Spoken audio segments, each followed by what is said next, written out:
Hello, hello, hello. Welcome, all of you, to this festive episode titled Lads of Few Charms. I am your Dungeon Master for the evening. My name is Tom. I use he, him pronouns, and as Dungeon Master, I'll be playing everyone who isn't currently the people on screen. If this is your first time joining us, thank you. This is technically one of the last episodes of the year, but, you know, we're going to have some fun, we're going to have some mischief, we're going to have some people sniffing at doorways, stealing sausages, and fortunately, the person who has a giant knife has been taken out of the equation. But I'm jumping ahead of myself. So this should last, hopefully, about 3 hours. So go put the turkey in the oven. Imagine if you are watching this for your Christmas entertainment. Imagine. I am currently joined by 4 absolutely delightful players who will introduce themselves, their pronouns, and the characters they're going to play, and then we'll get into the mischief. Always fun to look at who looks the most unwilling to be. Josh is very tired at the moment. Talia is laughing, so Talia, I'll throw it to you. Hi, my name is Talia, she, her, and I... Hi, my name is Ethereal. You can call me Starlight, he, him, and I'm here to make your day a much better one. Oh, heavens. Crumbs. Liz, I'm not sure if you're bringing that kind of energy, but... How do you follow that? I don't know. I really don't. I'm going to go ahead and tell you what my name is. You've already let people know, Tom. My name's Liz. Hello. I use they, them pronouns, and I will be playing Scrim, who uses he, him pronouns. What would Scrim sound like? Hi. I'm Scrim, and I'm trying my best, which is all I can do at this festive time of year. The puppet crown slowly shifts over Scrim and just hovers there for a bit. A little bit of Christmas greed is coming through. I want it, I demand it, I love the treasures. Speaking of treasures, see, I can do connections. Scarlet, who are you? Hello, I'm Scarlet. I use she, they pronouns, and I am playing Edney, the rogue from perhaps a different universe, but I'm still here, it's all right. And finally, Josh, who is also a treasure. Yeah, I am a treasure, goddammit. Yeah, you are. Yeah. Hello, my name is Josh. I use he, him pronouns. My voice broke, apparently, between the last time you saw me and now. I am going to be playing Zorius, who is a tiefling cleric who uses he, they pronouns. Delightful. Well, I've realised that half of us have not introduced, though, actually who we're playing by names. Stay tuned to find out. Was I the only one that did it? Yeah. Oh, sorry. That's fine. It's all good. It's Crimbus. I can't fault you. Scarlet had rogue, but not necessarily anything else about me. Yeah. It's you know, maybe Edney's from a different universe. You don't know. Before we start, I'd like to point out I'm wearing an exciting Christmas t-shirt jumper. Anyway, for podcast listeners, it was very good and very effective. It also had a battery in it that used to play music, but it stopped doing that, which is good, because once you wash something that plays music, it just starts going... Does that apply to bards as well, Tom? So if you washed a bard, would it also sound like that? That is the issue. That's why you should never wash your bards. Never. And if you do, only hand wash. That's why bards are filthy. A light soaking, a bit of a salt spray, you know, just to get the hair moving. But then apart from that, it's all pretty good. Rusty jugglers all over again. Bards wash in prestidigitation. I mean, we clean.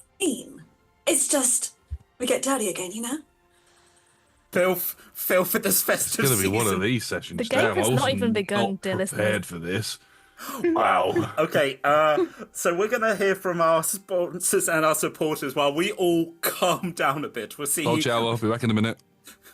Check out our sponsor, Phoenix Dice, for carefully crafted click-clack math rocks for use in your favourite TTRPGs. Phoenix Dice work with recycled goods, meaning their products and packaging are all made from sustainable materials. You can go to phoenixdice.com to check out their entire selection, including some limited roll-together dice. And if you use the code ROLLTOGETHER, all caps, At checkout, you'll get 25% off your next purchase. Big love to our D20 Club on Patreon. They're great. You're wonderful. We love you so much. And they help us keep the kobolds in line, which is very important. They get up to all sorts of cheeky jam-related activities. Anyway, the D20 Club, they've created a fan Discord where you can come and chat about all things Roll Together. And they've created a wiki page to help you keep track of all of our stories, which you can find at rolltogether.fandom.com. You can join and be as cool as they are from as little as one of your local currencies per month by following the link in chat or in the description below. We are delighted to be supported by Idle Champions of the Forgotten Realms, a Dungeons & Dragons strategy video game that brings together D&D characters from novels, adventures, and multiple live streams into a single grand adventure. You can select your heroes and formation, then battle through waves of monsters for free on PC, phone, PlayStation, Xbox, and Nintendo Switch. And if you put !code into chat, you'll get yourself a free Electrum chest. You can find us on Twitter, Facebook, Instagram, Threads, Blue Sky, and TikTok by searching Roll Together RPG or by following the links in chat or in the description below. If you can't join us live and want to see our previous adventures, you can catch up straight after on YouTube or on your favourite podcasting app by searching for Roll Together RPG. Finally, we run queer-friendly tables and encourage and support trans and GNC players and characters in our games. Our players and DM may portray characters that are of a different gender to their own. We aim to avoid misgendering but acknowledge that it does happen. We welcome corrections and have a company policy in place for correcting people on pronouns. Check out Safety in Chat for content warnings and some of the safety tools that we use through the TTRPG Safety Toolkit.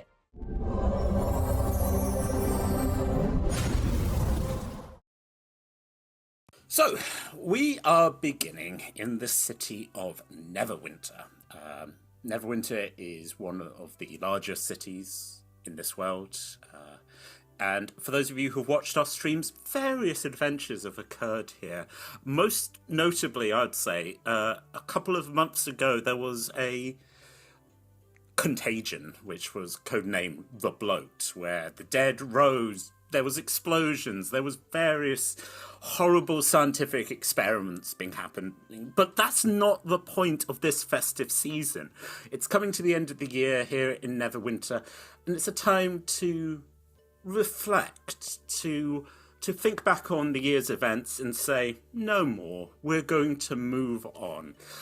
It's also a chance for people to reconnect, and hopefully that's what some of these players are going to do, because we're just going to have a nice, quiet, festive season.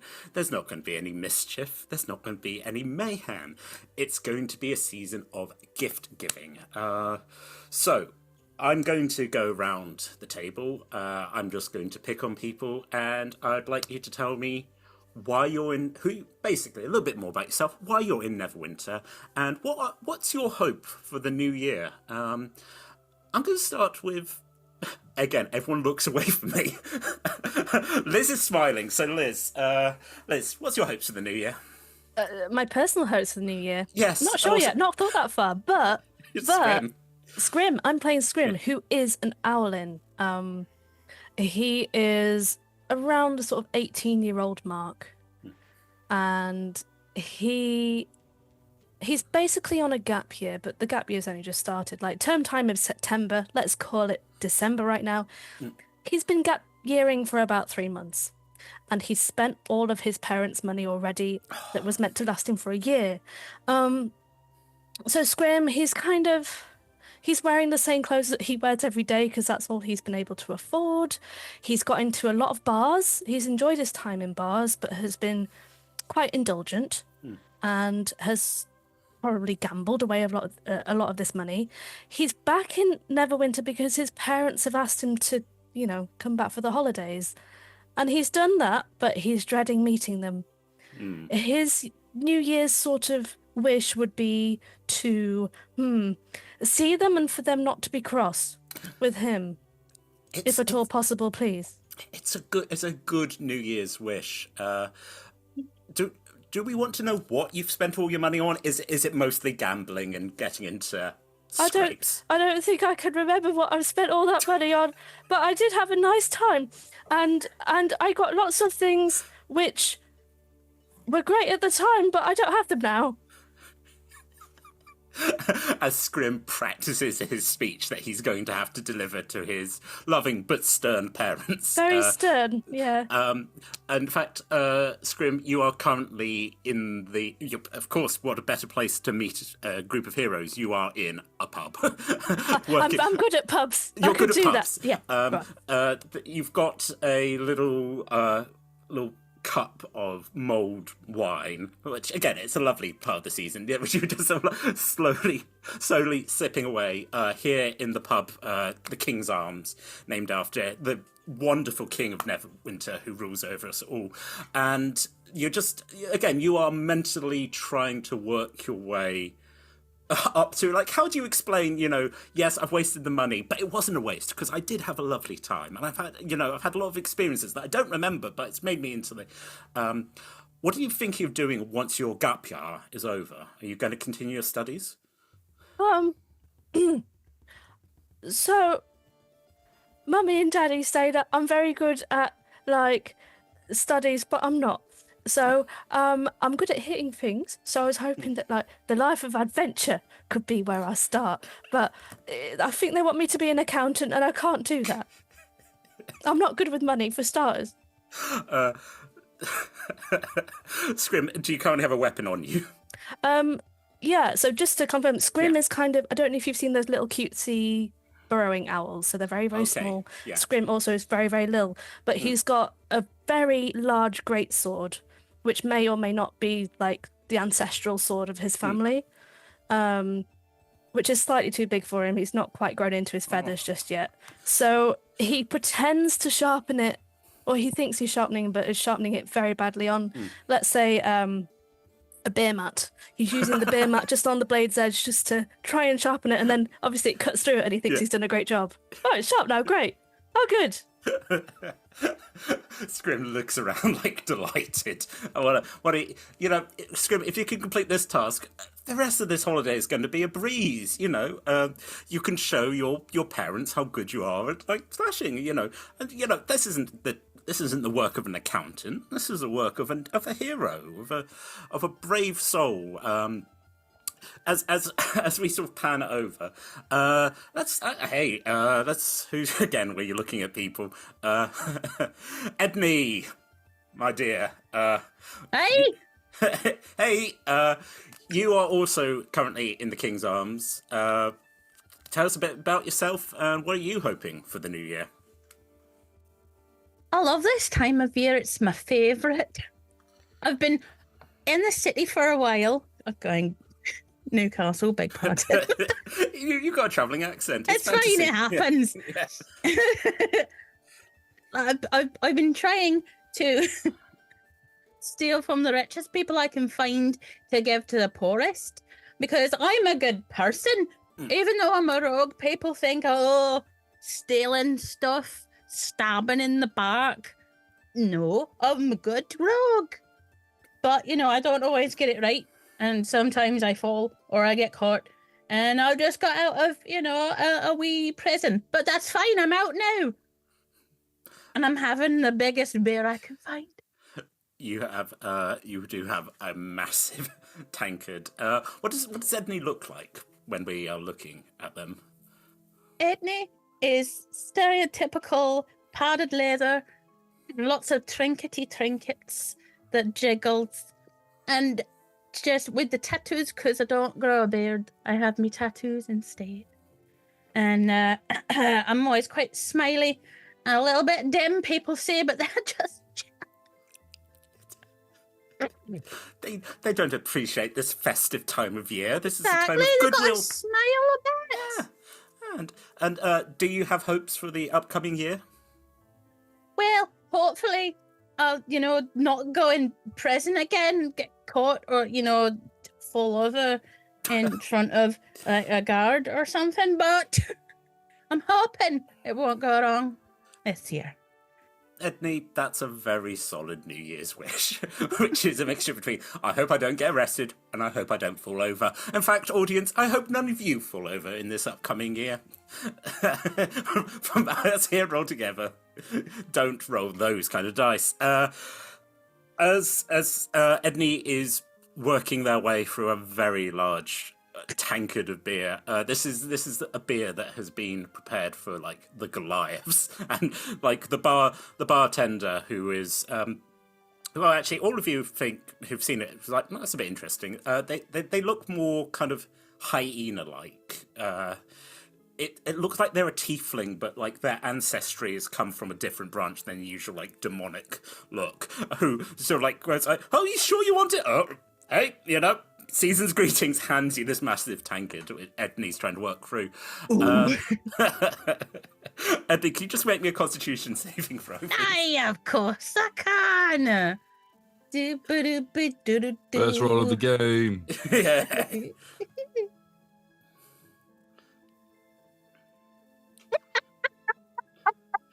I take that's a laugh of hooray, I didn't fall over. 2. Shout out to the 2 crew as Edney. It's not New Year's yet, but you're falling off, you're kind of tipsy, and you have managed to sort of trip over yourself to moving it. So canonically, you have gone blah blah blah blah, and to your utter, like heartbreaking bereavement, you look up as a watchman just sort of looks at you, like, "You all right?" I'm fine. I meant to do that. All right. You're welcome. Okay. Mind how you go? as you pull yourself to your feet, blush under your tattoos. How embarrassing. What are you talking about? Don't worry. I mean, that human guard saw that. I mean, the only other person who saw that was, as we pan over to Starlight. Starlight, one, reaction to that, and also, what do you want for this new year? What do you look like? You are muted, Starlight. Honey, I was just letting you hold your space. That's multiple questions. Oof! Ooh, right, okay, here we go.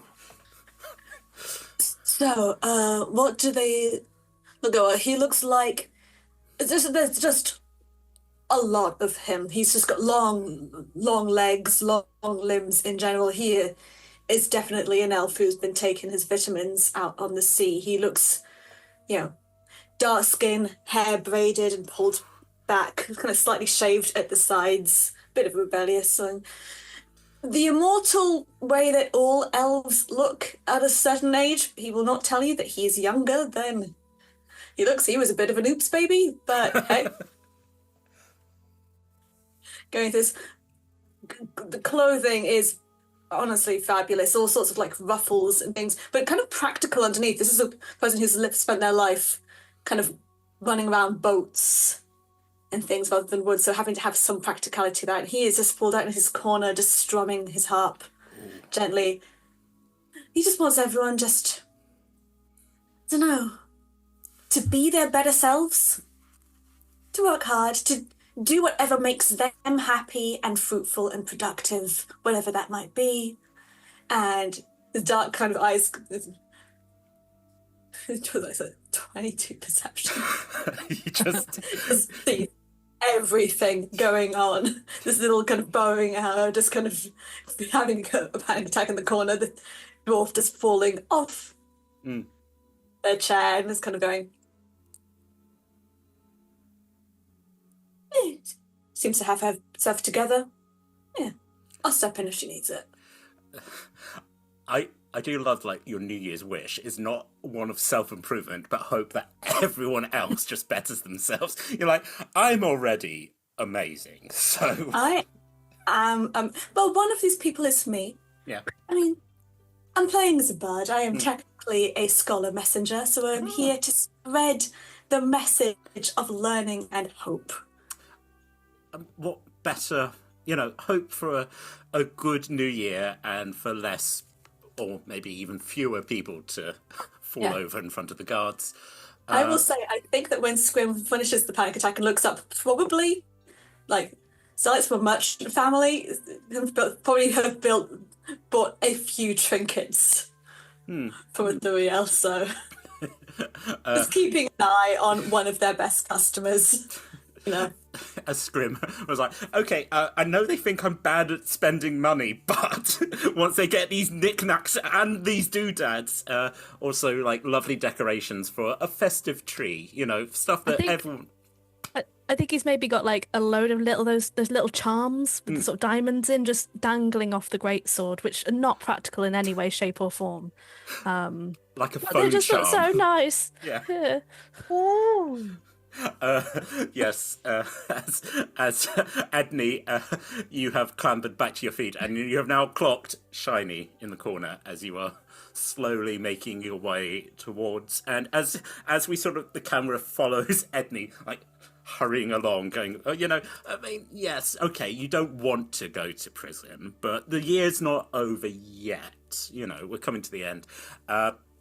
We go past. Josh, Zorius, please introduce yourself and what are you hoping for this brand new year? I am hoping that I can work out why I'm here. Always good. I don't know why I'm here. My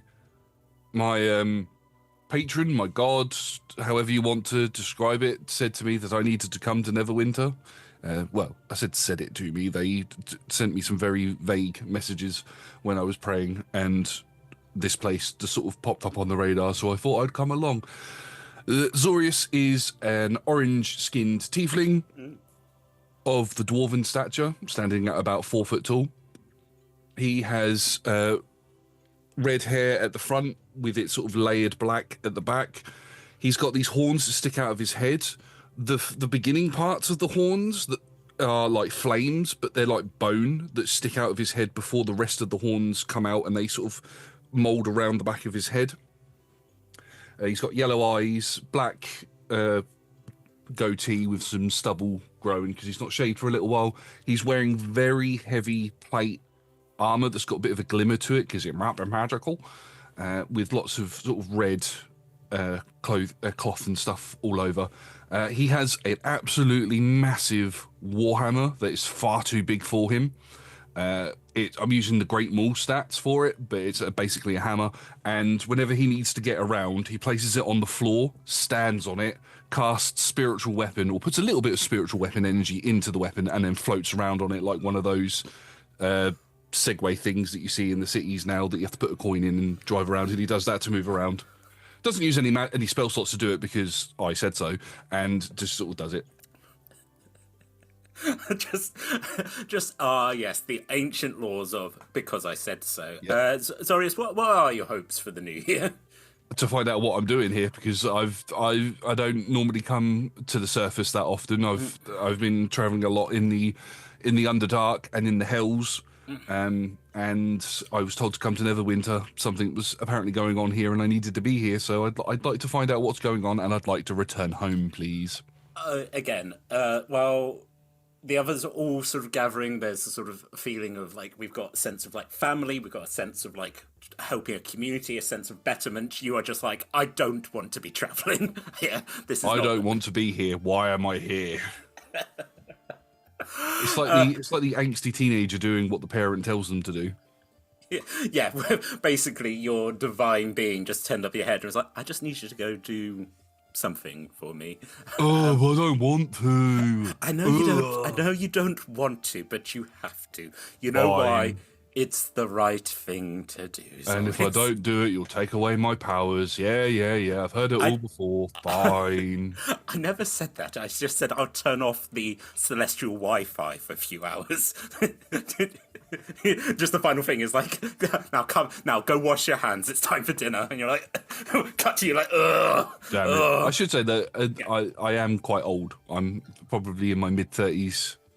Quite old compared to everybody else in the party. I'm in my late 30s. You're still a kiddo to your god. Little cheek squeeze, you're so cute.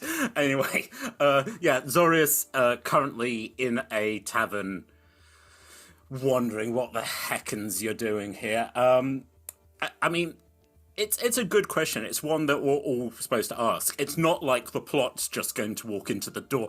The door opens, and a cloaked figure walks in. Can everyone just make a? You can use passive if you're not really going to pay attention, but like a perception check.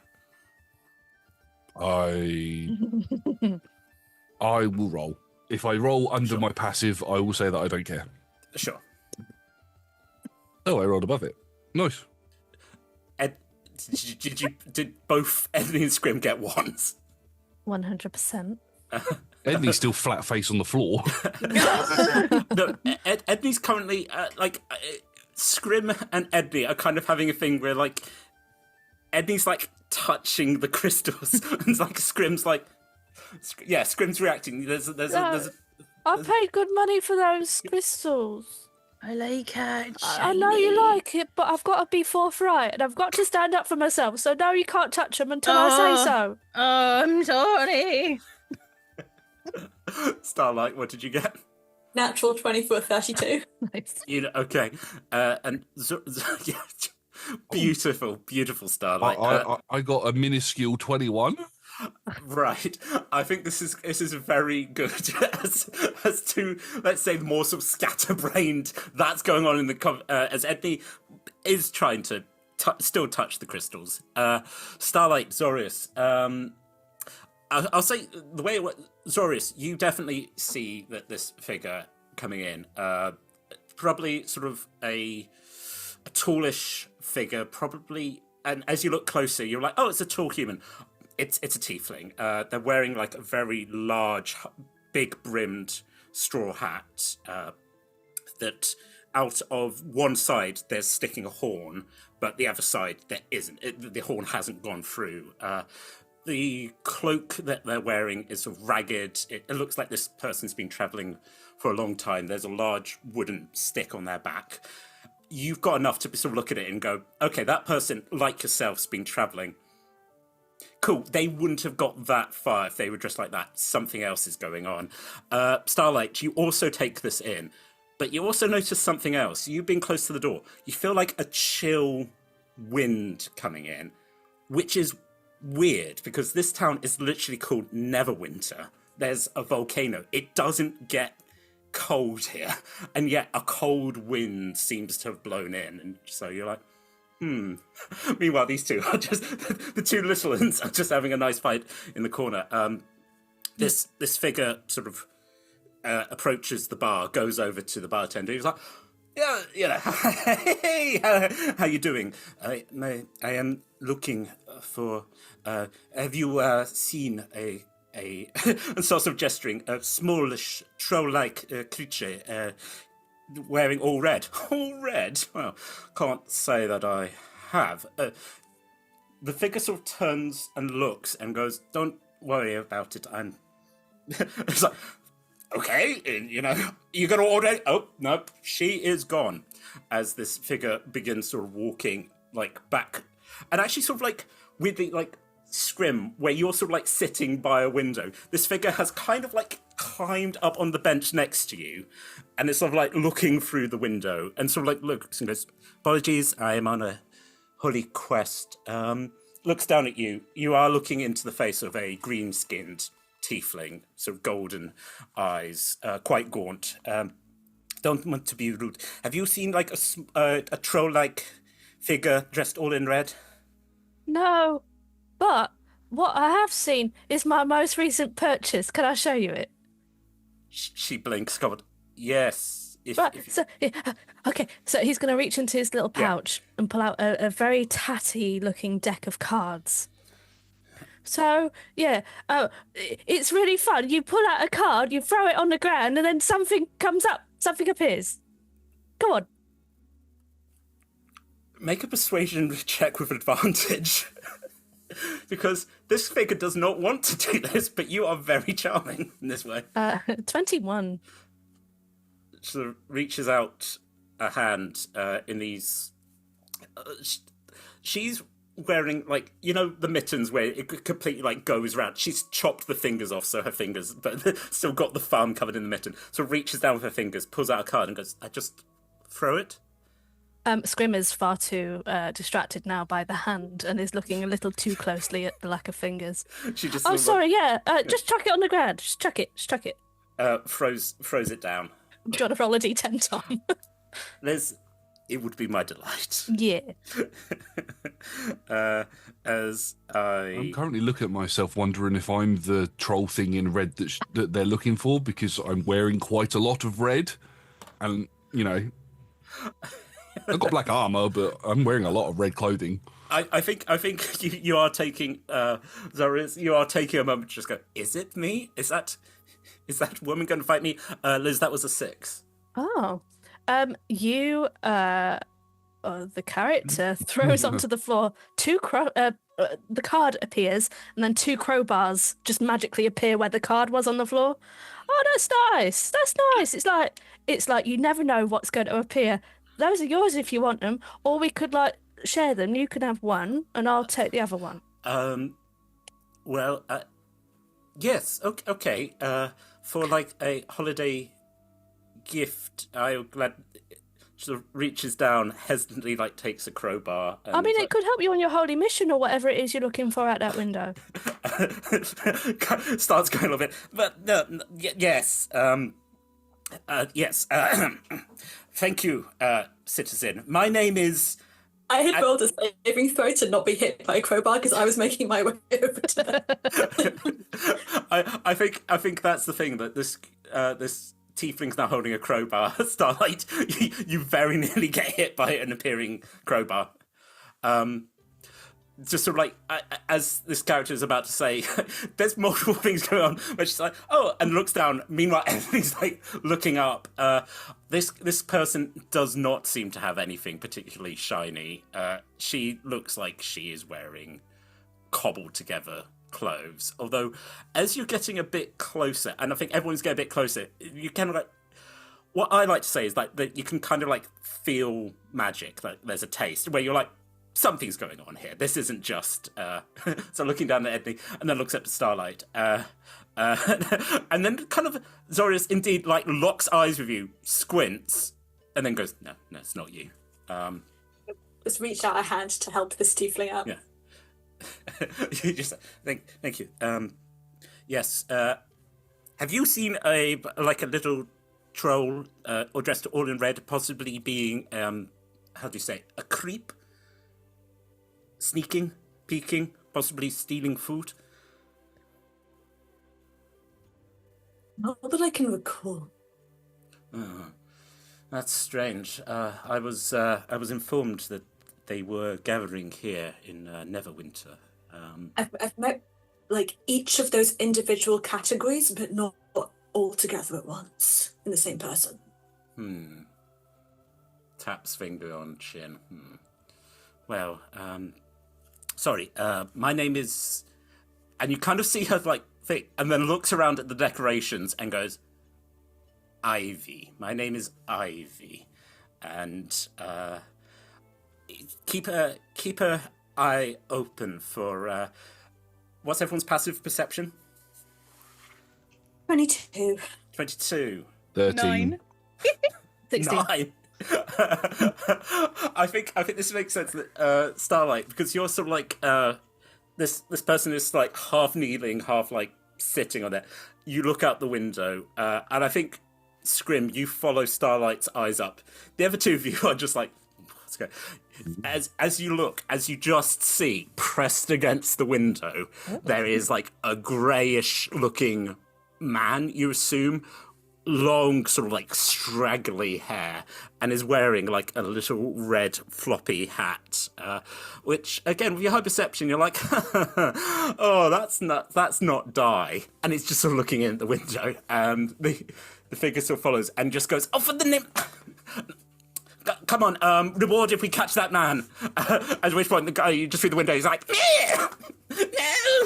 and starts running. So this tiefling sprints out the door, which again, now the door opens and all of you are hear the and you're that's weird. Winter winds this time in this locale? How very peculiar. Good luck with that. Says Zorius. Zorius, are you eating? No, not currently. No. Okay, that makes sense. You've also got very low perception, right? 13 passive. 13. 17 insight, though, so would I have noticed that they were lying about their name? Yes. Simply because they started saying something, stopped, looked at a direction, and said very hesitantly, a piece of plant. I get a sense that troll thing might be something that I need to look into, so I will get on my hammer and start floating out the door. I ride it like a broom. Zorius gets on and starts. Well, not a broom. I stand on it and just. Yeah, you're standing and you start sort of like hoverboarding out of the door, which is Segway. Yeah, it's a Segway. It's a floating Segway. Amazing. The other three of you, are you going? Scrim will immediately follow Zorius? Zorius, yeah. Zorius. Apologies. That's right. Because I think Scrim idolizes him. Like, correct. Proper looks up to it, but tries to not show it. But with your insight, you know. So, because Scrim has wings and can fly, we'll try to fly, but try to emulate the really smooth way that Zorius has, like, navigated the crowds to get out. But we'll probably do it terribly and start, like, battering people on the head with his wings and fluttering out of the door. Oh, wait, no, 1 second, and he'll flutter back to get the drink that he's not finished drinking and then take that out with him because he doesn't want to waste it. Very smart. You're now flapping, holding like this hot mulled wine, which is just like a cocktail. Like, excuse me, come through, flap, flap, flap, flap, as you're flying. Starlight, Edney.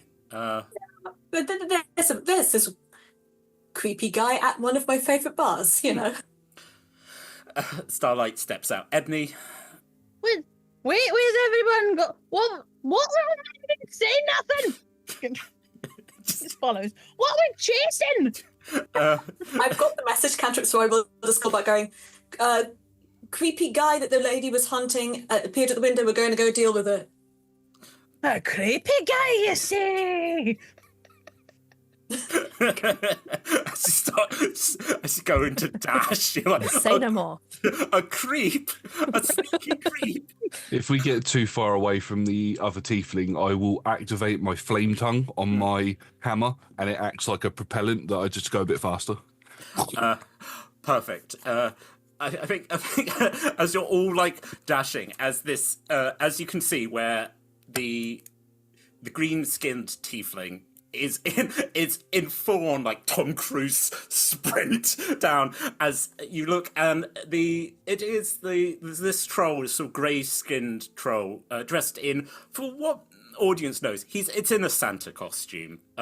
It's red, it's a hat with a bauble, it's black boots, but as I said, that's not dyed. That's there's something more visceral about what has turned that clothes, and even sort of like the bits you're seeing, that he's sort of like the side of his face is slightly like bruised because it looks like he has spent a lot of time like with his face against the window, like the hat, and he's like, no, I don't want this. At which point the tiefling's like, you have no choice, you have performed a crime, come back.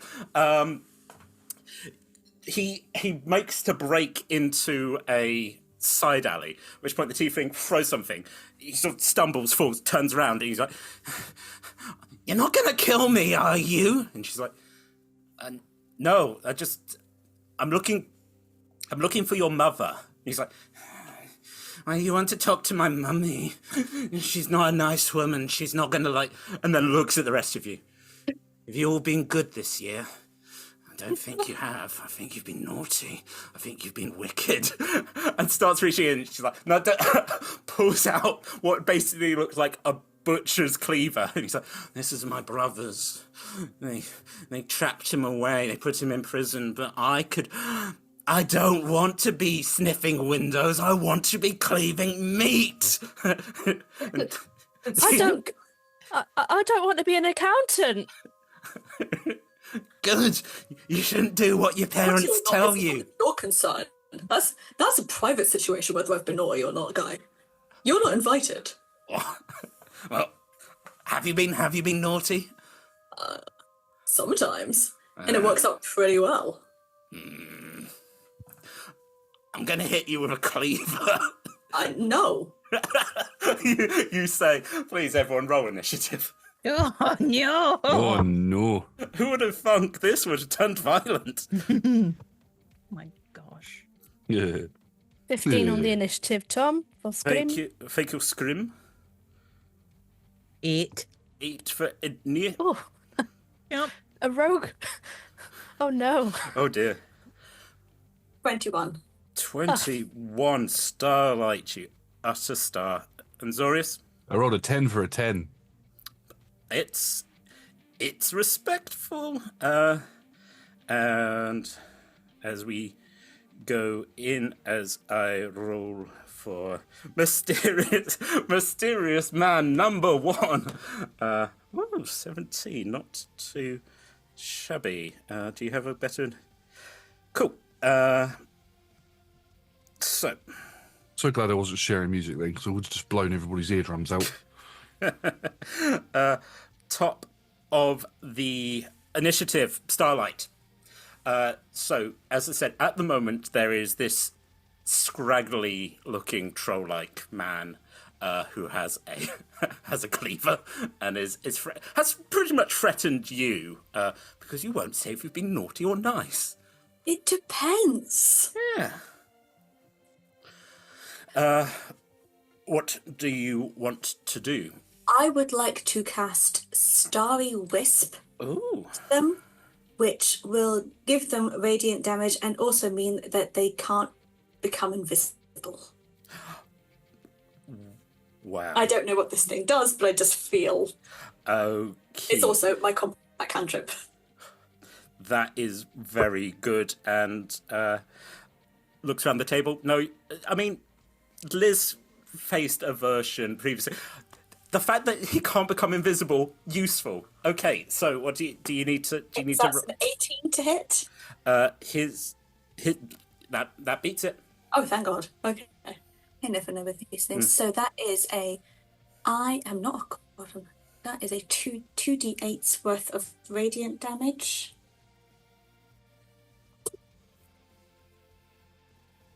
Okay, so 10 points of radiant damage. Mm-hmm. And now he is emitting dim light and can't become invisible until the end of my next turn. But I think it... Beautiful. So this lad, as we will call him, starts glowing. He's like, "What is this? What?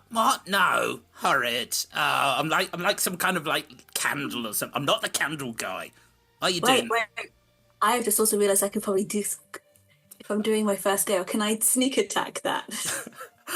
Yeah. You are. I think it's safe to say you're within 10 feet. Cool.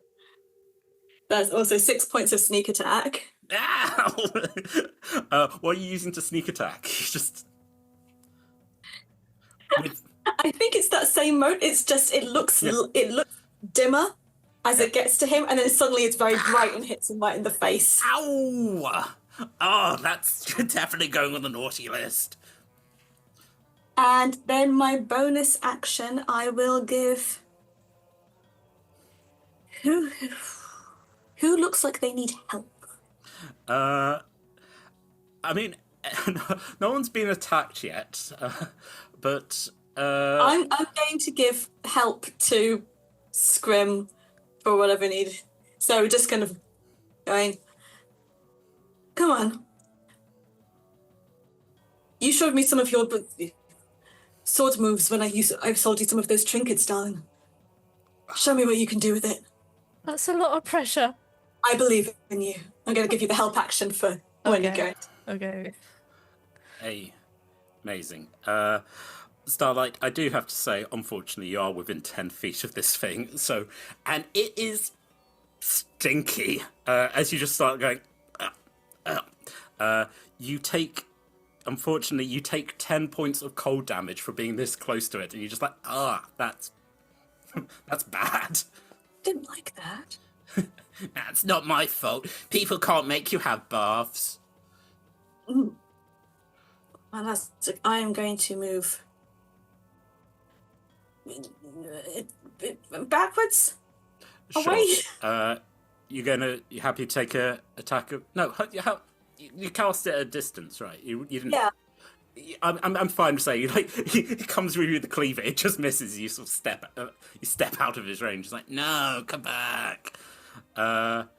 Cool. So that's your action, that's your bonus action. It is now Window Peeker's turn. As he just stomps up and just points at Starlight and goes, naughty, very naughty. Is going to take I'm afraid he's going to take a swipe at you, Starlight, for that. Does a... Oh, God. That's a nat 20. For a 20. Hey, does a 29 hit? Yes. Was that an attack? That is an attack, yeah. I would like to Still use my rebubs? reaction, please. No, I don't. Oh, I don't touch that spell with a barge pole. I touch my holy symbol to the Redeemer, and I'm going to use my warding flare ability. When a creature that you can see within 30 feet of yourself, makes an attack roll, you can take a reaction to impose disadvantage on the attack roll. In addition, you can give the target of the triggering attack, which would be Starlight, 2d6 plus 3 temporary hit points. So You get 8 temporary hit points. I'll take it. as the cleaver comes back, there is this glow of the Redeemer. Does an 11 now hit? Not at all. As you just swish, he's like, look, Zorius, where do you think you are in the layout of this battle? I probably would have been at the front, so Starlight would have ran past me to get to them, so I would be right behind Starlight. The creature sort of like leans around and is like, that's not fair. You're not playing fair. Just Cleaver comes up to try and hit you. Does a 19 hit? Ooh, 19 just hits. You take 6, 8. You take 13 slashing, and with the D8, 7. Oh, goodness. So that's 13 points of cold damage. Oh, lovely. I'm not resistant to cold, but could our friend there please make me a saving throw? Yes. I will tell you what the saving throw is when I've clicked on the spell. Dexterity saving throw, please. I'm casting Hellish Rebuke at 4th level. Ooh. So with a dexterity saving throw, 15. Not me to roll the dice there. 15 meets it, beats it. So they would take 38 points of fire damage, but that'll be half the 19. 19. You also notice that this creature doesn't seem to be as hurt by fire as you would expect, having exploded. I kind of go, shit, that's my whole thing. Looks at you, he's like, you think I'm scared of you? My brother used to put matches out of my arms. Even like everyone's like going, oh, he's like, I'm fine. It made me the troll I am now. It's horrible. I'm so sorry. Don't pity me. I'm not to be pitied. No, of course not. It's just a waffle. Oh, boo. A terrible way to grow up. Oh. Tell us how you feel about that. No, I shan't. Hang on, you're not paying Karen. I mean, that energy is coming in. Karen's on a roof going, yes, tell me your trauma. This Rongan is going to make another. It's basically Zorius. It's going to try and bite you. Rude. Very rude. That is a. Ooh, oh, hang on a minute. That 19 points of fire damage, I can't actually do that because I used my reaction to do Warden Flare, so I forget that. Although I got free information that it's resistant to fire damage, so I just didn't do any damage. as it sort of looks at you, as like the fire just sort of like evaporates out and just floats off like a gas. He's like, That was in my brain. I wish that happened. again, we now flash back, and everyone's like, "Are you okay, Zorius? You just went really quiet there." And you're like, "I was seeing things." you hear like your deity going, "You're welcome. Bit of free information there for you." Also, watch out! It's going to try and bite you. Does a 25 hit? Sorry. Oh fuck yes. As this horrible creature's teeth goes into you, that is 1, 2, 6. So that is 7 points of piercing and 1, 6, 8 points of cold damage. Oh, it's taken nearly half my hit points already. It has taken half my hit points already. Gee. Very, very, very rude.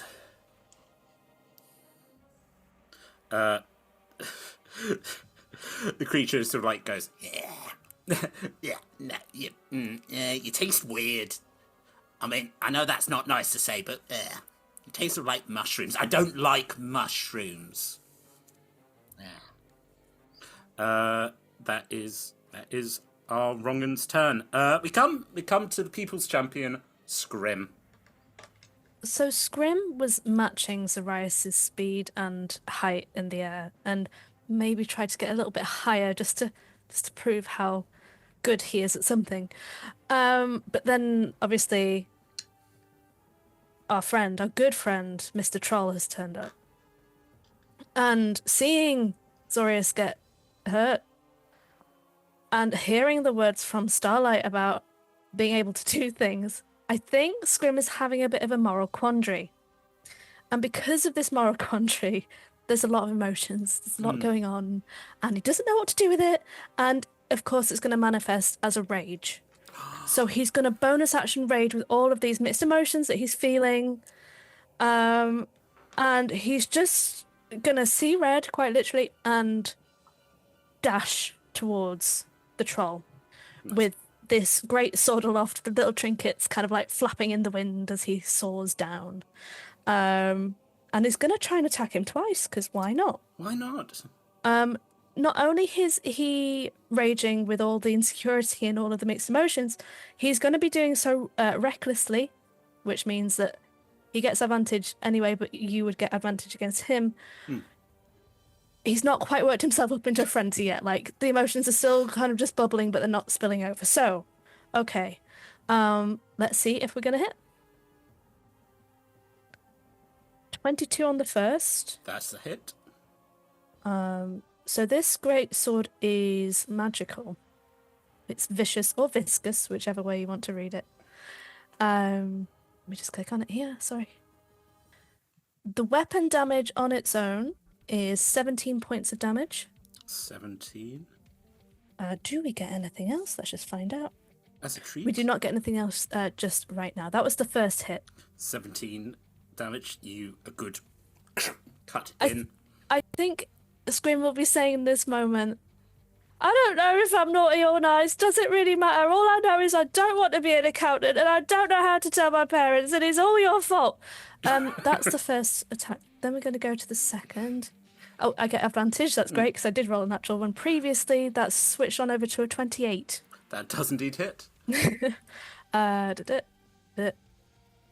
So the weapon damage in total is 8 plus 5, which is a number, Tom. That is 13. Thank you very much. Welcome. That was the action. Yeah, that's it for now. He's going to be up in the troll's grill, bombarding him with confusion about Scrim's emotions in a flurry of feathers. I also don't want to be an accountant. I don't know. It's not my fault you can't make up your mind. I just need some direction in life, and you're not giving me it. You're just asking me another question I don't know the answer to. To the bafflement of this, the tiefling there in her large hat sort of looks around, kind of locks eyes with Zorius, and is like, You've taken some damage, right? Ow, yes. Very observant. Thank you. Good eyes here. So reaches out as you sort of you feel a glow surrounding you. You are now healed for 14 hit points. Oh, thank you. Yes, not just a hat stand. Keeps so like it's keeping an eye on this, and also sort of like as she cast that, like the stick on her back started glowing, and she sort of slightly sort of taps it out. It's like no, not now. Why is it people use our horns for to stick their hats on? I don't understand it. I know it's so rude. It's the people of this generation. They have no respect. Indeed, that is at 10. Zorius, I do believe that is your turn. Oh, lovely jubbly. Right, this thing is right in front of me, isn't it? Yes. Unfortunately, as you are starting your turn within 10 feet, you do take 7 points of cold damage as you just choke on the stink. Oh, owie. I will just look to the other tiefling. Dead, live, or just gone? Gone, ideally. He's got, counts 10 horrible brothers. We're kind of, leans in, we're using you as a trap. What? I'm after your mother. Well, she's not gonna like this. Ivy turns back to you, is like, by all means. I could just banish it then if I wanted to then. Yeah. But, being as it hit me really hard first, I'm going to hit it really hard back. And, I didn't stow my weapon, my hammer, so it's still on fire. And I'm just going to, as I sort of jump off of it and bring it up over my head and smash it down on it. No! I'm going to make a attack with it. I'm going to use Great Weapon Master. Now, I'm using the new Great Weapon Master, which means I don't -5 from the damage, but if I hit with a weapon with the heavy property, which my weapon has, I add my proficiency bonus to the damage. Beautiful, love to hear it. So it's not -5 plus 10 anymore. Changes. Yes, that is going to be an 18 to hit. I rolled a 10 plus 8. That hits. Okay, so that's going to be... Ooh, that's not very good. 8 points of bludgeoning damage. 8 points of bludgeoning, yep. 4 points of fire, which I know it's now resistant to. Down to 2, yep. I now have blessed strikes because of my level as well, so this will be an extra d8's worth of necrotic damage for 4. For necrotic? Yes. That is a powerful strike, and the scream. The smell of necrotic as well does not help with the general smell of this dirty boy. There's also this slight smell of singed flesh, which is like. Cool. I think what I will do is then the fire that's on the hammer, I sort of put my hand into the fire and pull that out, and then I just sort of move around to the side of him and sort of lightly throw it, and that little bit of flame turns into a warhammer behind, and I'll cast Spiritual Weapon to smack him in the back. Beautiful. Ugh. That is a 21 to hit. That does hit. That is going to be... Ooh, max damage. That is 11 points of force damage. 11 points of force as he's like, that's not very clunk. No, you're all really mean. And he's you started it. You bit me, and you hit me, and you stabbed me. No, I didn't. You tried to attack my friend over there. No, you started it. The chief is like, that's the lie. That's just. I know that's a lie. I was there. Yeah. Just like, do you think we're not going to realise? He's like, when my mummy comes, she'll be mad. And the tiefling's like, that's the plan. So Zorius, that's did you? Yeah, you bonus action with the. Yeah, that's everything. Brilliant, Edney. Hey. Hey. I want to sort of go around the side a little bit. Yep. Because there's a lot of things going on there with hammers and stuff going on me. And I want to non-lethal, please. Switch on my non-lethal toggle. You hit the switch, yeah. and I want to throw a dagger, handle first. So the handle hit him. Like to whack him with a handle, please. You turn over your like beautifully intricate daggers to get the handle, and you go as you throw. I think if this is going to hit, I'm going to turn this into bludgeoning damage rather than piercing damage. But Okay. Yeah. Okay. Please roll. 14. It's all right. It hits him in the hat and then drops. And he's like, No. "Don't throw your toys. That's naughty behaviour." I'm trying to calm you down. All this excitement, like you're getting sad, you got whacked in the back of the head, you're biting people. You calm down. Shan't. You're a naughty wee man. I'm not naughty. You're all naughty. Wee man. No, I have to point out this troll is like a big, like, as about 7 foot tall, and so this dwarf Naughty is wee like. man. Oh, I thought it was tiny. I was like, No, he's a nothing. full on. He's a full. They can shrink and grow, but actually, I'll tell you what, Edney, please make an intimidation check. Hi. Bloody thing nearly took my arm off when it bit me then. Oh, that's a 6. I'm roaring rubbish. So, Edney, you're wagging your finger, going, "Naughty wee man," and he's like, "I'm not going to take that from you." Again, he's been crying for a while because you've all been really mean to him, and he is very delicate when it comes to his emotions. He's like, you're not my mum. You can't tell me off. You can't make me do anything. No, Just trying to make you calm down. No, I'm full of sugar, and I've been peeking in windows and seeing people having a nice holiday, and I don't get to have a nice holiday. I have to live in a hut in the cold with a big cat. Oh, that sounds horrible. It is. So, you should just talk about it more. You feel better. No, if I beat you up, then I'm big and strong, and everyone thinks I'm cool, and I get to go on the swings. We can go on the swings together. I like swings. He said, "I also like swings, but not like this. That one bit me," and points at Zorius. As in a Zorius points at the bite wound in his arm. Well, I mean that's kind of proving something different, man. You know, but you just calm down.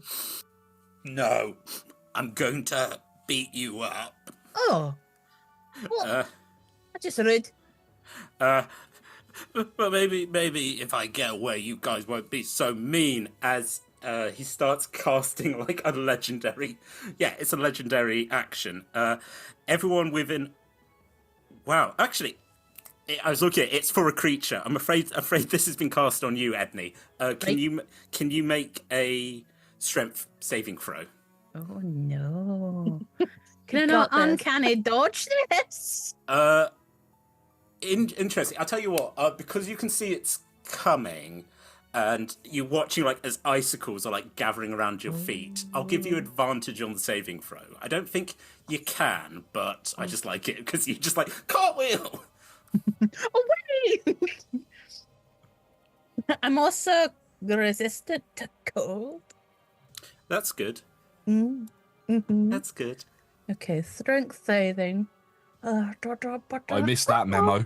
I got a natural 20. As you cartwheel, I tell you what, because as you cartwheel, and I think you also like because it's a nat 20, you like catch his hand, and you see like the icicles being cast up into the air, and it just. And now there's like, for some of you, probably the first time you've seen like a flurry of full-on snow is falling, and he's like, "You kicked me." You tried to hit me with that's very pretty, by the way. Wait, reminds me of her. I'm from a cold place. Oh, really? I'm from a cold place too.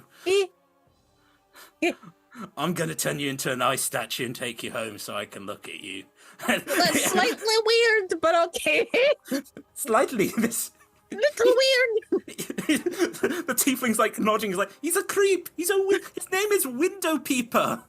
He's like, it might not be. It might be gestures to his face. Chopper. That's a good name, isn't it? No. Very rude, Edney. So that any other bonus actions? No, just cartwheeling away is quite enough for me. It's quite nice because there's now like a light dusting of snow, which you're just like wee, cartwheeling your way through. So at the top of initiative, that is Starlight. Cool. I feel like continuing this conversation's going, just, dude.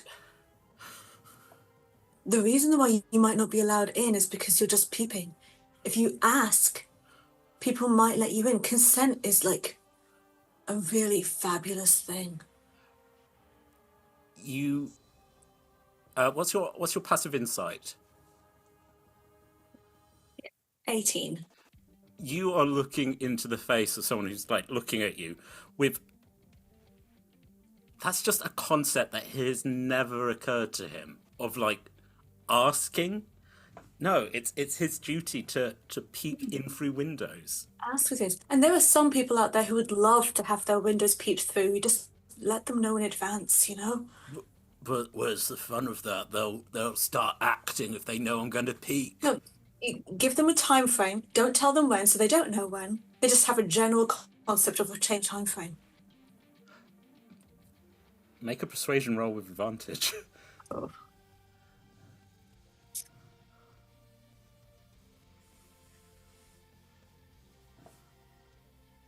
30. 30? Wait, no, I can't count. Wait, 80. Yeah, 30. Like, and have you considered, like, maybe if you don't want to be called window people, maybe like Jeff or Gertrude? Like, names are transmutable. I picked my own name. You can change your name. Really? Yeah. And I don't have to hit people with a cleaver? No. Just, communicate with people. Oh. Kind of like sits down in the snow. Right, so ask permission first, and then people won't be mad at me or put matches out on me. No, and honestly, that second one sounds horrifying if you're not into it. I mean, that was Candle Snatcher, and he had a magic candle, and he needed to put the matches out, and because I was little, he thought it was okay. Okay, that's... No. Oh. You've grown up in a commonly called an abusive household, and you should not be doing that. I think I had a bad childhood. Dude, why don't you come? This lady is the one who's like, I want to talk to him, and I don't want him hurt. So maybe she's the best person to kind of get you started. She's the one that wants to, keep you safe. We've not met you before. We did not care, but talking to you, we feel a bit like, oh, fine. She's the one who wants to be kind to you. So why don't you go with her? Right.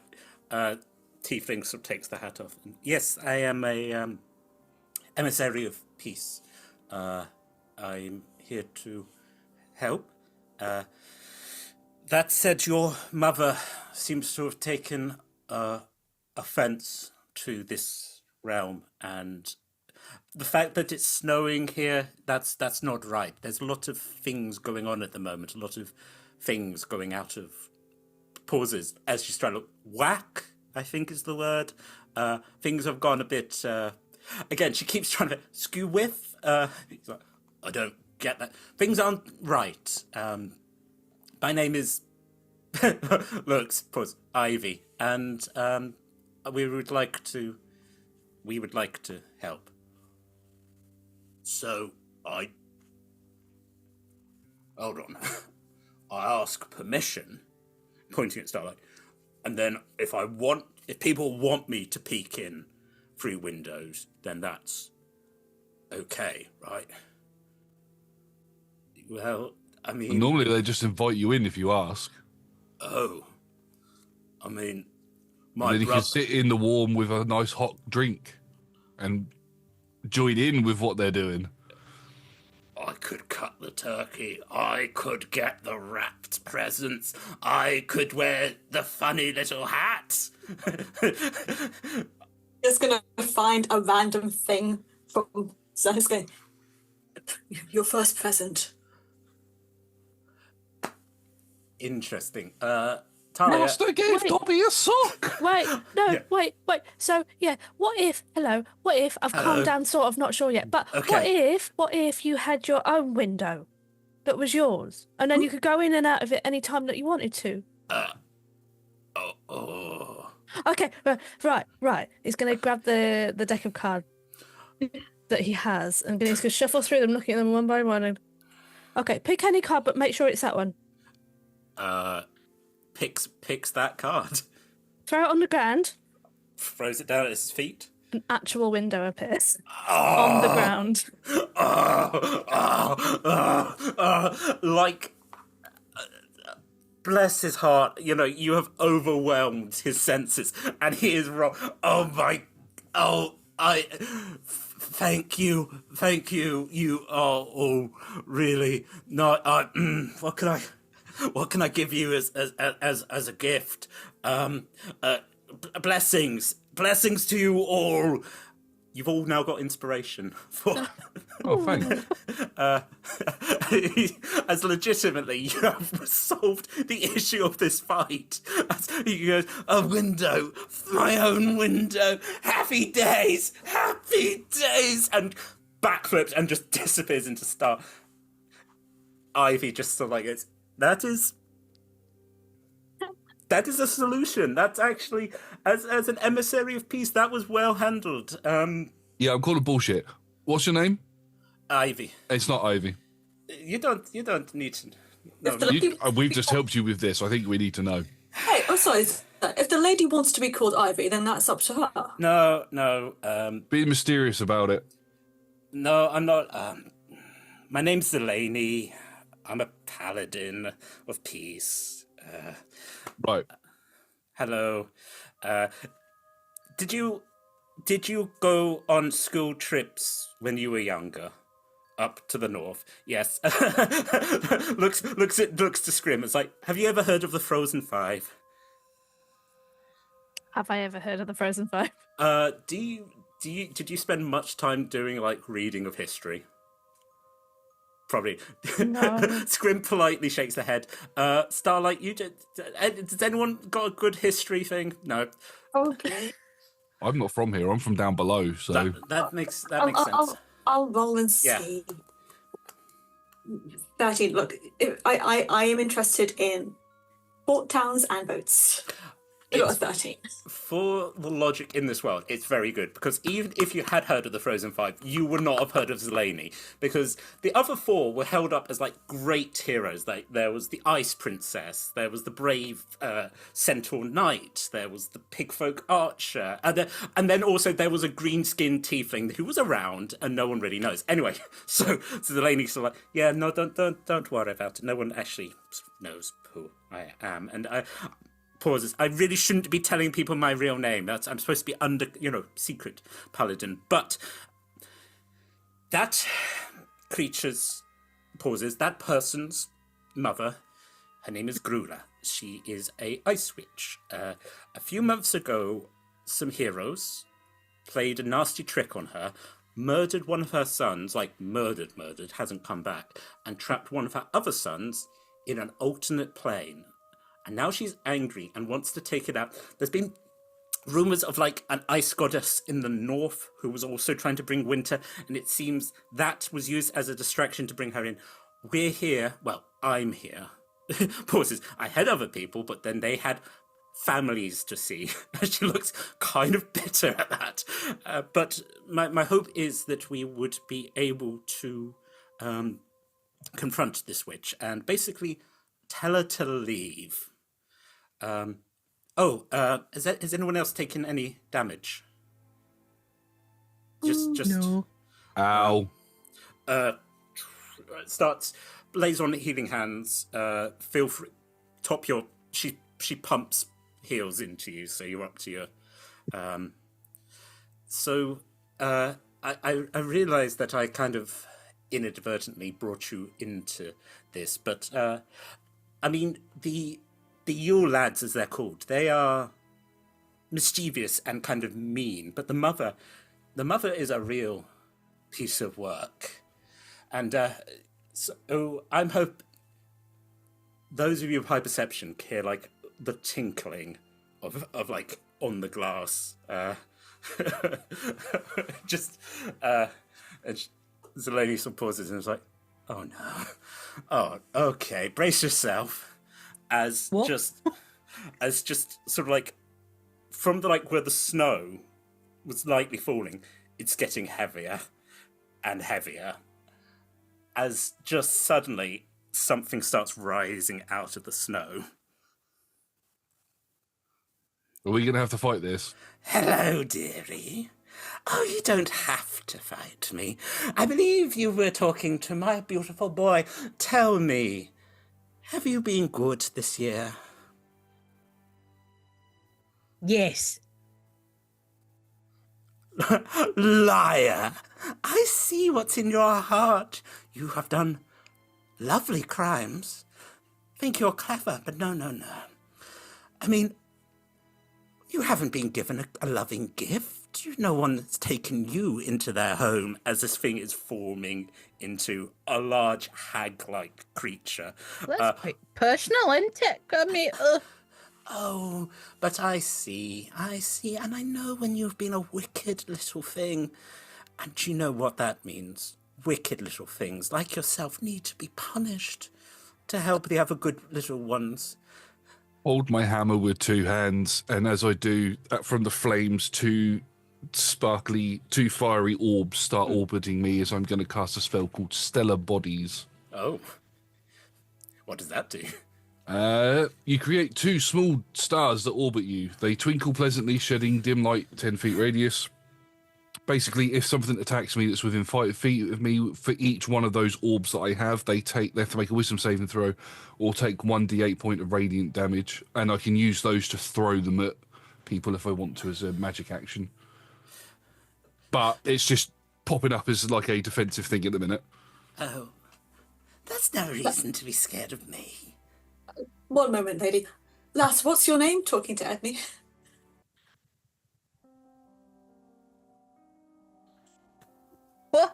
What? What's your name, darling? Maidney? Oh, Edney, my name is Betrayal. You can call me Starlight. If you've not got anywhere to be for the winter festivities, you can always come and spend time with me and my family. We'd be happy to have you. You seem like a lovely person. Oh, really? Oh, you're very kind. Oh. See, I do have somewhere to go. Oh. Well, that's a shame, though, to find such a loving home and now to be turned into a little icicle. Oh, well.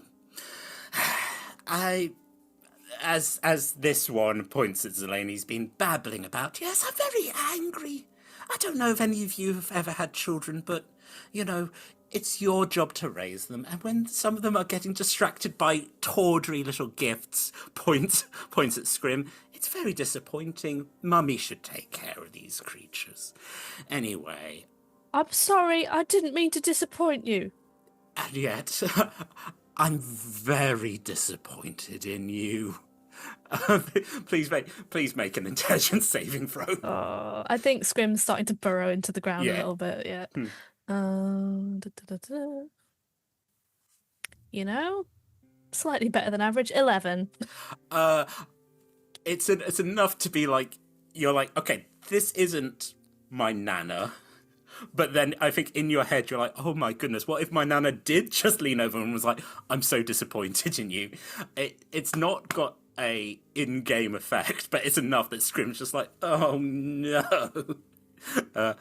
Scrim grows very quiet. Anyway, Gruler's like, well, I think I should probably get things started. What's the poem?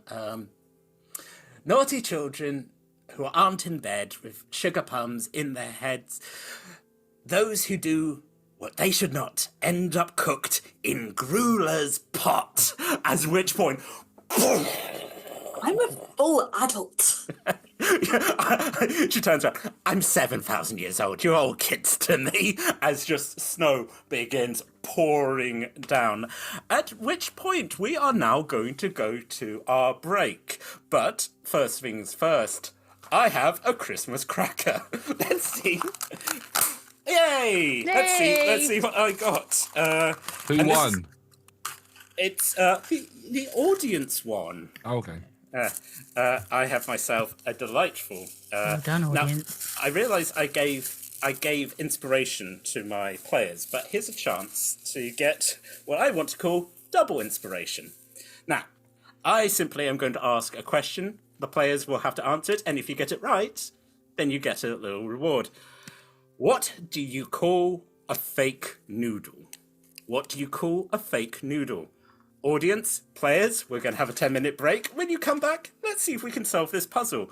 I've also got... Oh, it's a tiny activity book. I could just do a word search during this break.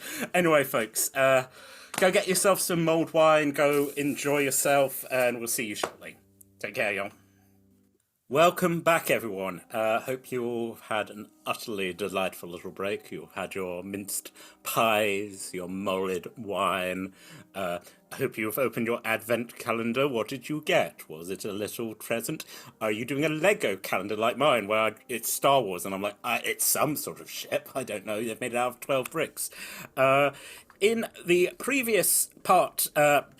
4 heroes gathered in the city of Neverwinter, where for the first time in known history, winter have cometh. And as we all know, when winter comes, men in crowns, they don't have a good time. Anyway, the party combated along with Ivy, otherwise known as the secret paladin Zelani, a terrible Yule lad, a window peeper, who was convinced not to peep in windows and then was given his own window. So it's probably back on the icy plain, like looking through the window going, oh yes, this is what I love. It turns out that indeed this did summon the ice hag Grula, who is very angry at the material plane for the murder of one of her sons and the imprisonment of another. Winter indeed is here and will, destroy the material plane. It's fine. I mean, some other ice goddess tried that a couple of weeks ago, and it worked out fine for them. They didn't get crushed. Anyway, before we get back in, I gave the party a Christmas riddle. I simply asked them, what do you call a fake noodle? Does anyone know what you call a fake noodle? I feel like you're being an imposter. Josh, you now have... I've decided I'm going to give you a luck point. So in the way that 2024 works, basically you can either give yourself advantage or you can give someone else disadvantage.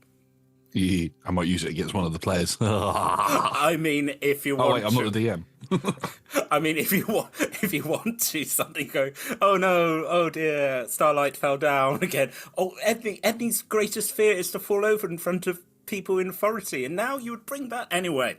We're currently in the streets of Neverwinter.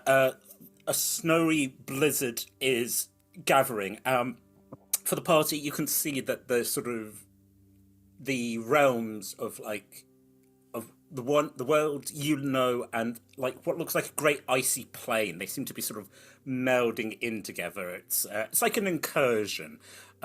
So you currently, like under your feet, you can feel the cobblestones of Neverwinter, but you can see as where a house was, it's suddenly just turning into this great icy plain. As Grula it's like, well, if you want to beat me, then we might as well do it on our shared turf. Come along! And she turns and starts walking. I'm going to give you guys sort of... it's a turn before we're sort of getting into it. So if there are any spells you want to prepare, now's your chance. I would very much like to tap my hammer on the ground twice, and this big circle of magical energy sort of erupts from it like a fiery wave and sort of engulfs my allies as I cast Circle of Power. Ooh. It's a concentration spell, so I'll have to drop spiritual weapon. It's got a 30-foot emanation, which is a new way of saying area.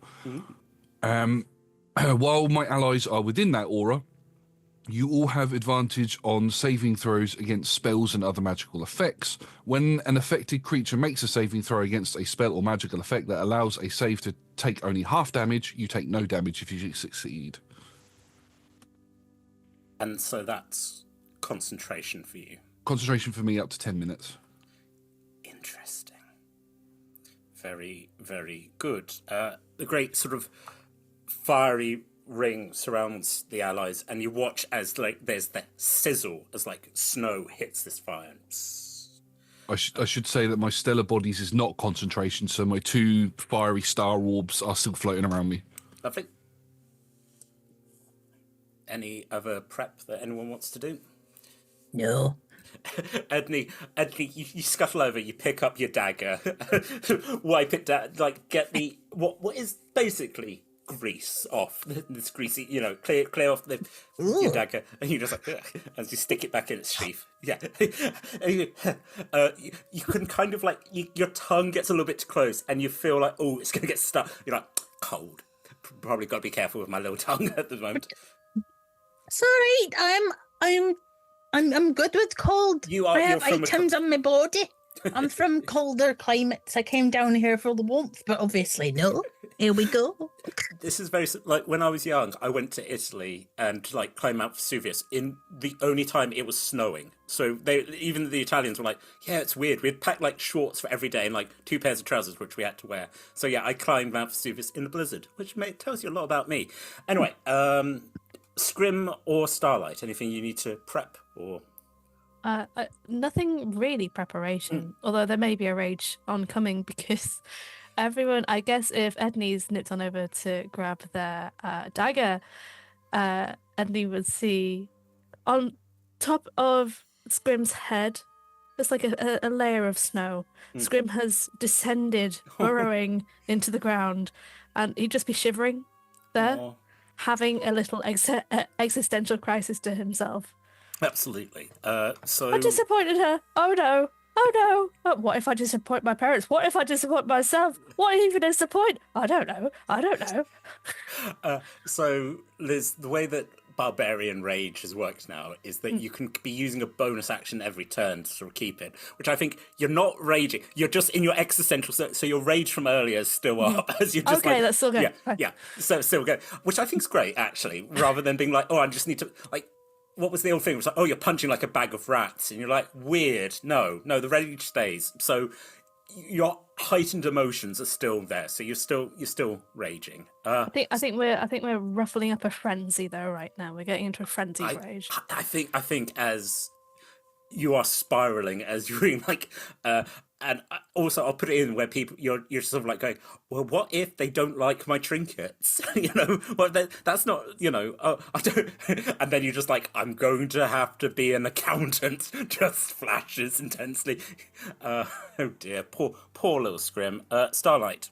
Just all of my stuff is situational. I'm going to use a craft slot just to give myself all of my advantages in speech against whatever this creature seems to be, so it carries on through that, and then go through and sit next to Scrim. I'm just going to crouch on the snow, just going, she's not your actual grandma, right? We don't know that, Starlight. We don't know that. She could be related to me. Okay, well, if she is, she's evil, and you can punch her in the face. Should you do that to your grandma? I don't think I was never taught to do that to my grandma. She keeps asking me if I'm naughty or nice, and I just don't know anymore, Starlight. I think that you're a very charming young guy. I don't know what to do with that information coming from you, Starlight. You're just so nice. You're just so cool, and you just know what to do all the time, and I've got no idea, Starlight. I really don't know. I don't know anymore. Everyone has a moment of, like, crisis about who they are in the world. But part of it is just channeling all of those big emotions that you're feeling right now and doing something active with them. So this lady, we know that she hurt her own kids, that she's mean, and that she wants to make everyone feel bad. So go there and tell her very much that she can't do that. And I think that your parents will be really proud of you. Will you tell them if I do it right? If I do it right, will you tell them? I will absolutely tell them that you're a cool little dude. Will you come and hang out with me if they don't want me to be there with them? My home is apparently open for all. You can definitely come. Okay. I think internally now, Scrim does not really know what to do with any of that conversation about hanging out with Starlight, and now is having a bit of a moment about, I hope my feathers look okay. I hope they think I'm cool. What if I don't look cool? You're sat in a hole right now, Scrim. Scrim, you're sat in a hole right now, and you're having a bit of a meltdown, but it's fine. We'll be fine. The snow is coming, so Scrim has been like sinking deeper, and I think because we were talking about Lord of the Rings during the break, like Starlight, like an elf, is just standing on the snow, not sinking in, as Scrim like slowly gets buried deeper and deeper and just dissipates.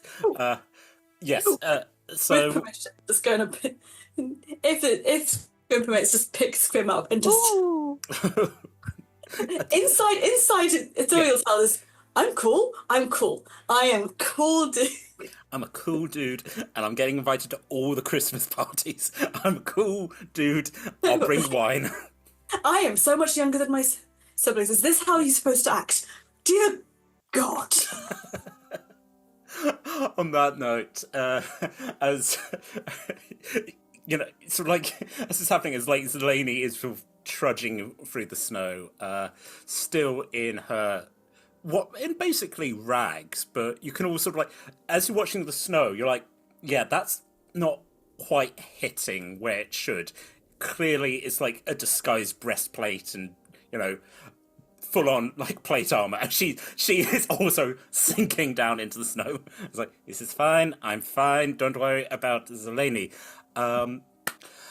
Grula, you are now in this great sort of icy plain. It is very, very cold, but not enough that it's absolutely freezing.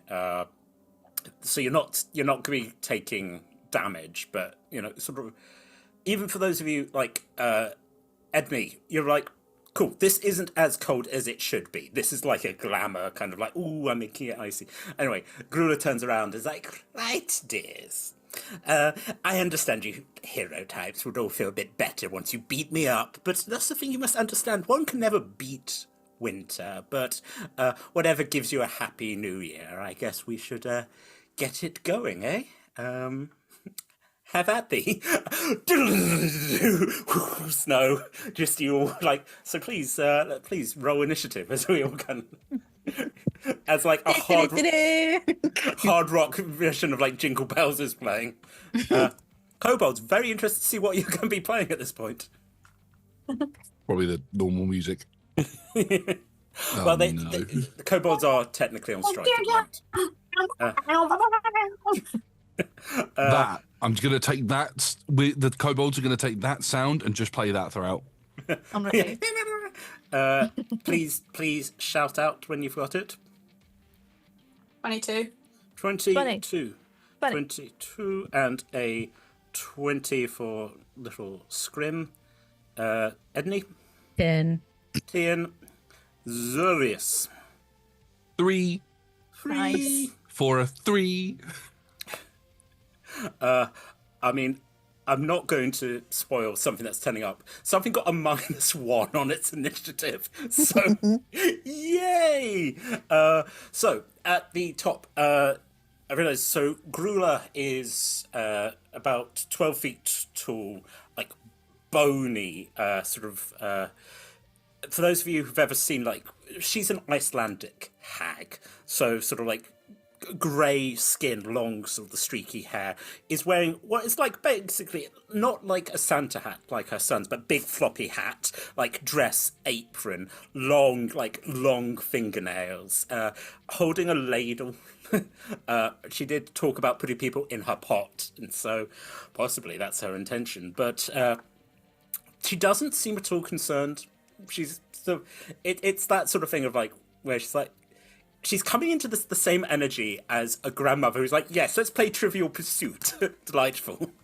Of course, you don't remember the Morecambe Wise show. I'll put it on. Just nice to have company. At the top of the initiative, we have the the majestic Starlight. Cool. Just on passive perception, what is there around the room that could be made use of?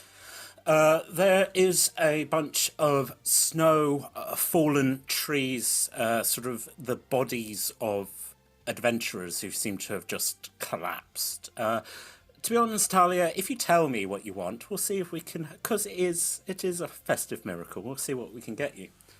I'm looking for anything that equates to, like, grandma off switch. You know, the thing where it just, you know, where it's kind of like, either something that if you break it that they will obsess about that and to stop everything and just only focus on that, or yes, Sonny, let's go and I'll read you this story and show you all of these photographs and I'll forget what I was doing. Do you want to make it? Would you be happy to use your action to make like an investigation check? Fine, sure, yeah. Because I, you know, if you roll well, I will reward it. Okay.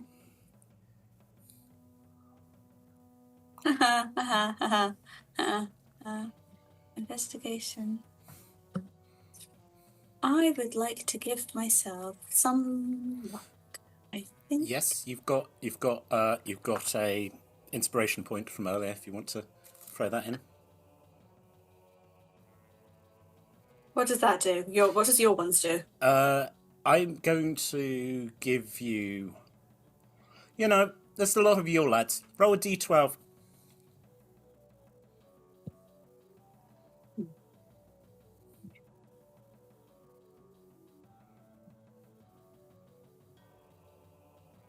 About 21. 21.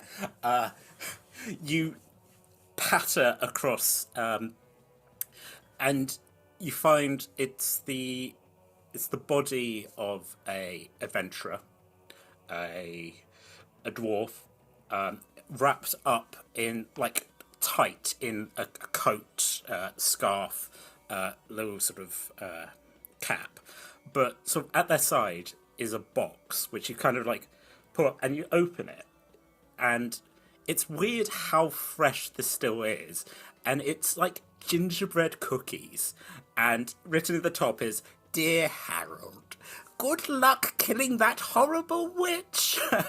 I'll make sure I'll leave the kettle on. Love, Margaret." You have now got a box of delicious biscuits, and if anyone spends time with grandmamas, bring them a lovely box of biscuits. I'm going to give about you pick up these biscuits. Do you want to offer it to Grula? Sure. You sort of like pick it up, and she's prepared, and then goes, "Oh, a gift, a delicious gift. Oh. You must know that it's not quite my weakness, but I've always been a fan of the gingerbread." Hey, I can see it on you, darling. "Oh, you're a very nice young person," and just starts eating the biscuits. Next attack on this woman has advantage as she is busy eating cookies. You also you have your that was a free action to offer the biscuits. You have a bonus action. Or a reaction, or indeed, if you wanted to walk away, she's too distracted right now. She wouldn't take an attack of opportunity. Fair enough. Anyway, darling, so I can tell that you run a really nice home here. You protect it really well. I mean, I can tell that all of my companions here, they have so much to learn from you. I mean, particularly, Annie, you're going to do so well one point soon, and I'm going to give essentially it's inspiration to Edney, and then just go back to the conversation going, because really what you do here is just, it's such a nice home, darling. Thank you. As you've been saying this, that it has been phasing into her house as she's been obviously thinking about it. There is a large wooden table with 14 chairs around it, little identifiable plates, and there's a large fireplace, big rocking chair, and a massive cat's blanket just in the corner, as we are indeed now phasing into our home. Oh, thank you, dear. I do try to be hospitable, but it seems that adventurers, not yourself included, biscuit giver, seem to be very rude, not appreciative of such lovely gifts at this time of year. It's all about just communication. Sometimes if you guys aren't communicating properly, there's so many misunderstandings.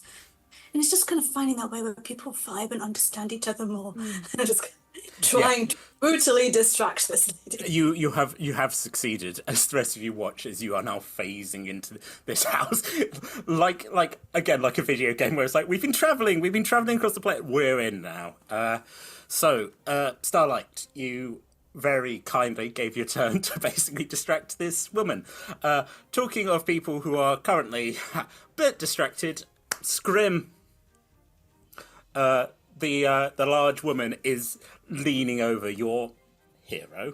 You know, it's just taking these biscuits shaped like animals and is just putting them in a like horribly fanged mouth. She doesn't see you, or the three of you are all sort of gathered round her. You know, sort of like she's within like 20 feet. She's very tall. Scrim. Scrim is now confused. Scrim does not because Starlight is trying to calm things down, but Scrim doesn't feel calm. Scrim's going to feel very guilty about what Scrim's going to do next, because he's going to attack the hag, which he thinks Starlight doesn't want. So I think from Starlight's perspective, he'll just see Scrim kind of, you know, like when Thor throws the axe and the axe kind of takes him. That's going on, but with the great sword and Scrim. So the feathers are fluttering behind him, the charms are fluttering behind him. So the sword goes in to the hag, kind of just past Starlight's face. Amazing. I'll roll to hit. You have So advantage. So I'm reckless and also frenzied at this point. Wowzers, bowsers. Because there's a lot of internal crisis going on. Oh, yes. Right, let's go to attacks. Let's see. Number 1. I do get to roll with advantage. That would be a 26 to hit. That does indeed. So the slashing damage from the first one, let's have a look and see. The damage for the weapon in total is 18 points of magical slashing. You slash into this horrible woman. The frenzy damage is the same as the weapon's damage, which is 9 on top of that. So 9. And I think desperate to impress everybody in the room, possibly including the hag, I think at this point. We just want some approval from somewhere. I'm going to use one of the new rules, which is the brutal strike, where you get to not roll with advantage. And if you still hit, you add a bit more damage on top. Do it, Scrim. Come on, Scrim. Damn it. 13. Unfortunately doesn't hit. Oh, God, this is like the worst scenario for Scrim right now. Scrim had a moment of confidence and then got crushed by it, as I guess we've gone in with the first attack, which is hit. Yeah. But then we've got distracted by the gingerbread. So we're looking at that. We're looking at the cookies that Grandma's got in a basket. And I think Scrim kind of misjudges the situation, throws himself off kilter, and ends up in the basket. Oh, no. There is just a sort of gingerbread and feathers. And then looks up and tries to smile as best he can at the hag. Hi. Very rude. Looks at Starlight. Is this the sort of young person you're hanging out with? I mean, have you met a toddler before? Oh, my dear, I had 13 handsome boys. One could not tell from looking at you. Oh, thank you. Oh, goodness. You make an old woman blush, but you... And the fingernail comes so, like, terrifyingly close to your eye. Naughty. And Scrim, all like the character progression you've gone through in the last 10 minutes, just suddenly you're like, oh no, Nana's torn to bad. shreds. Yeah. Yeah, utterly. That was your any bonus actions, or was that? I've attacked. I don't have much joy as far as bonus actions goes, other than 2 weapon fighting, which I can't do because my greatsword is two-handed. I think as a free action, I will attempt a terrible apology. I think to Starlight. I'm so sorry. I tried to do what you said, and I didn't do it. I didn't do it, Starlight. And you're standing there and you're talking to her, and I'm in her basket now. Yeah, you're just young, honey. You're learning your boundaries. I mean, I'll say, you are completely right to defend yourself in this home, but, like, this little one is just little. Just a baby, just learning. Hello. Naughty baby, eh? Wicked baby. As Head turns to look at the fire. Naughty baby, eh? Hey, babies don't have much meat on them. You gotta let them grow healthy, happy first, honey. You make a good point. Healthy, happy. Interesting. It is indeed Gruler's turn, as unfortunately a hand does come down towards Scrim. Can you please make a strength saving throw, please? Or acrobatics? You get advantage with strength saving throws because you're within 30 feet of me.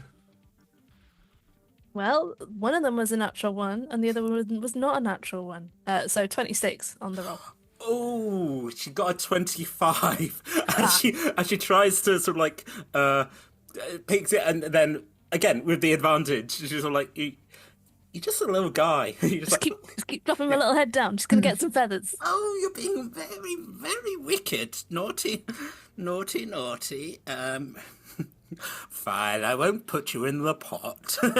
And the hand just pats you on the head. It is not what you want to happen right now, but weirdly, I don't know if you take any comfort from it, where you're just like, okay, she's not going to throw me into the pot. I think Scrim just has stranger danger. Just going to us. No, that's absolutely fair. Well, I can't be mad at you. My little ones would often try and hit me with an axe, and it never worked, but they tried, and I had to respect it. Gruler does have other attacks, but is in a weird mood at the moment, and is currently full of gingerbread. I'll tell you someone who's not full of gingerbread, and that's Edney. Edney. I'd like to be filled with gingerbread, but not right now. I'd like to actually, while she is distracted, I'm going to try to hide. Yes? I want to be sneaky. Fair. Do you want to roll a hide roll? Do a stealthy roll? Yes, I do. Bonk. That'd be with advantage because Granny is so distracted. Yes. Thank you. Lovely. That's a 30. You get that sort of weird thing where you're watching this hag pet this owl. Starlight's sort of looking on going, all right. As you just like, I am the night. What would you, as I said, there's like a giant table, giant chairs. There's a cat's basket. Anywhere in particular you want to hide? Probably under the table. Nice. But I want to look around while I'm doing it. Because there's a big bed. That's a big frickin' bed. Where's the cat? You sort of like, I'll tell you what, make a perception check as you look over at the cat bed. No. I'm not great at looking with my paper. Yeah, it's a 1. I'm not good at looking at my papers. No. You're like, that's not a problem for me. As you dive and like get yourself perfectly in the shadow of one of these big chairs. And yes, you are. She got an 8 on her perception. You are gone. Good. If anything funky happens, I can try to help from a sneaky way. But I can't spot anything, even though it would have been useful to try and find a cat or something. It would have probably been quite useful. No. Any? So that's your action. Any bonus action or? I might activate. Hold on. Hold on. Hold. Hold.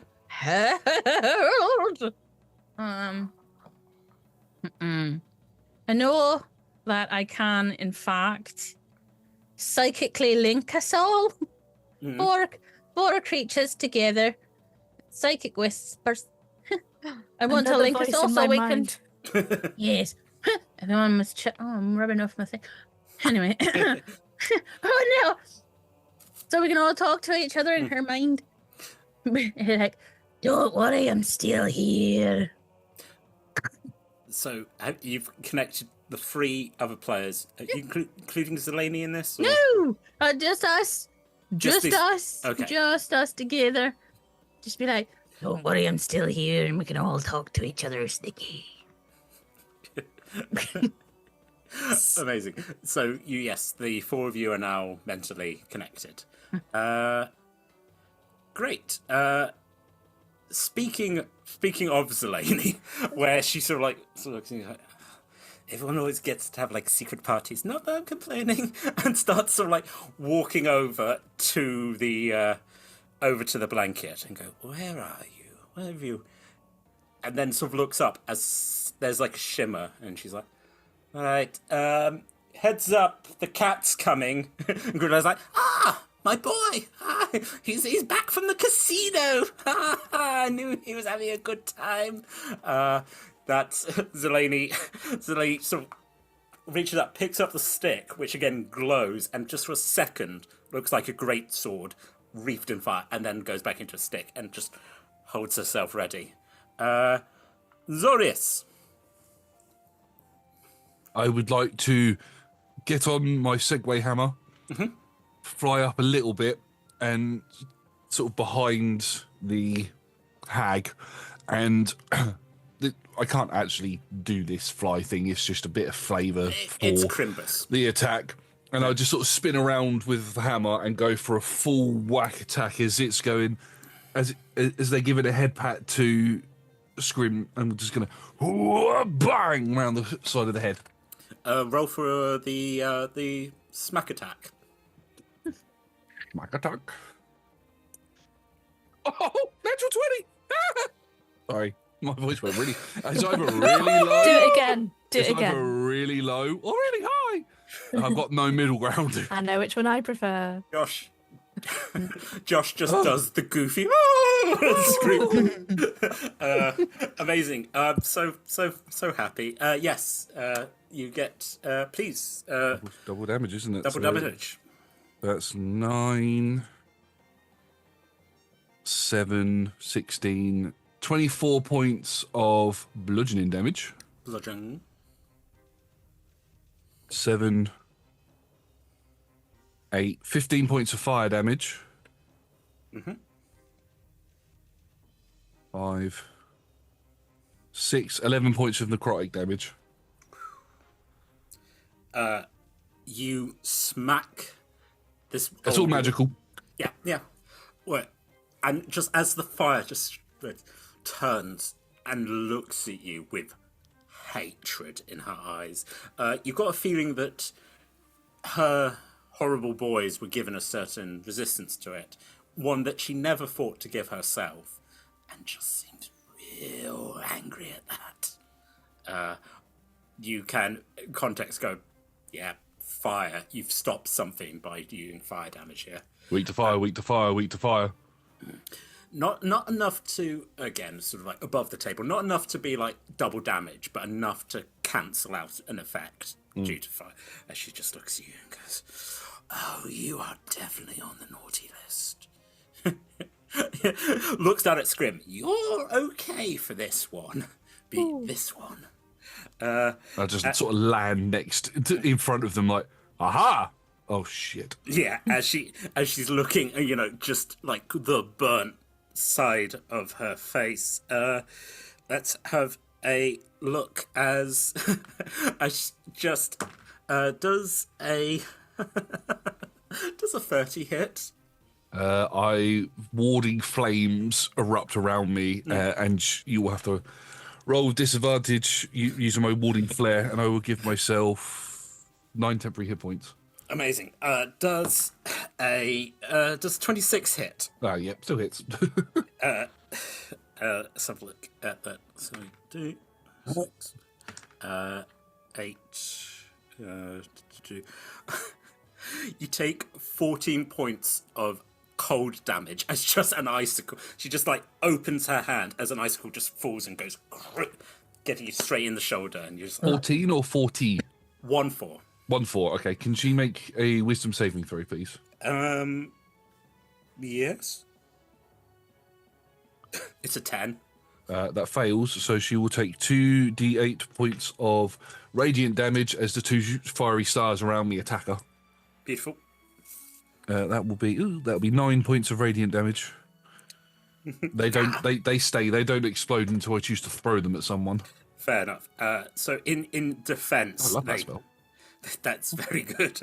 She's like, ah! Oh my goodness, you hit me with a hammer? You blind your nana?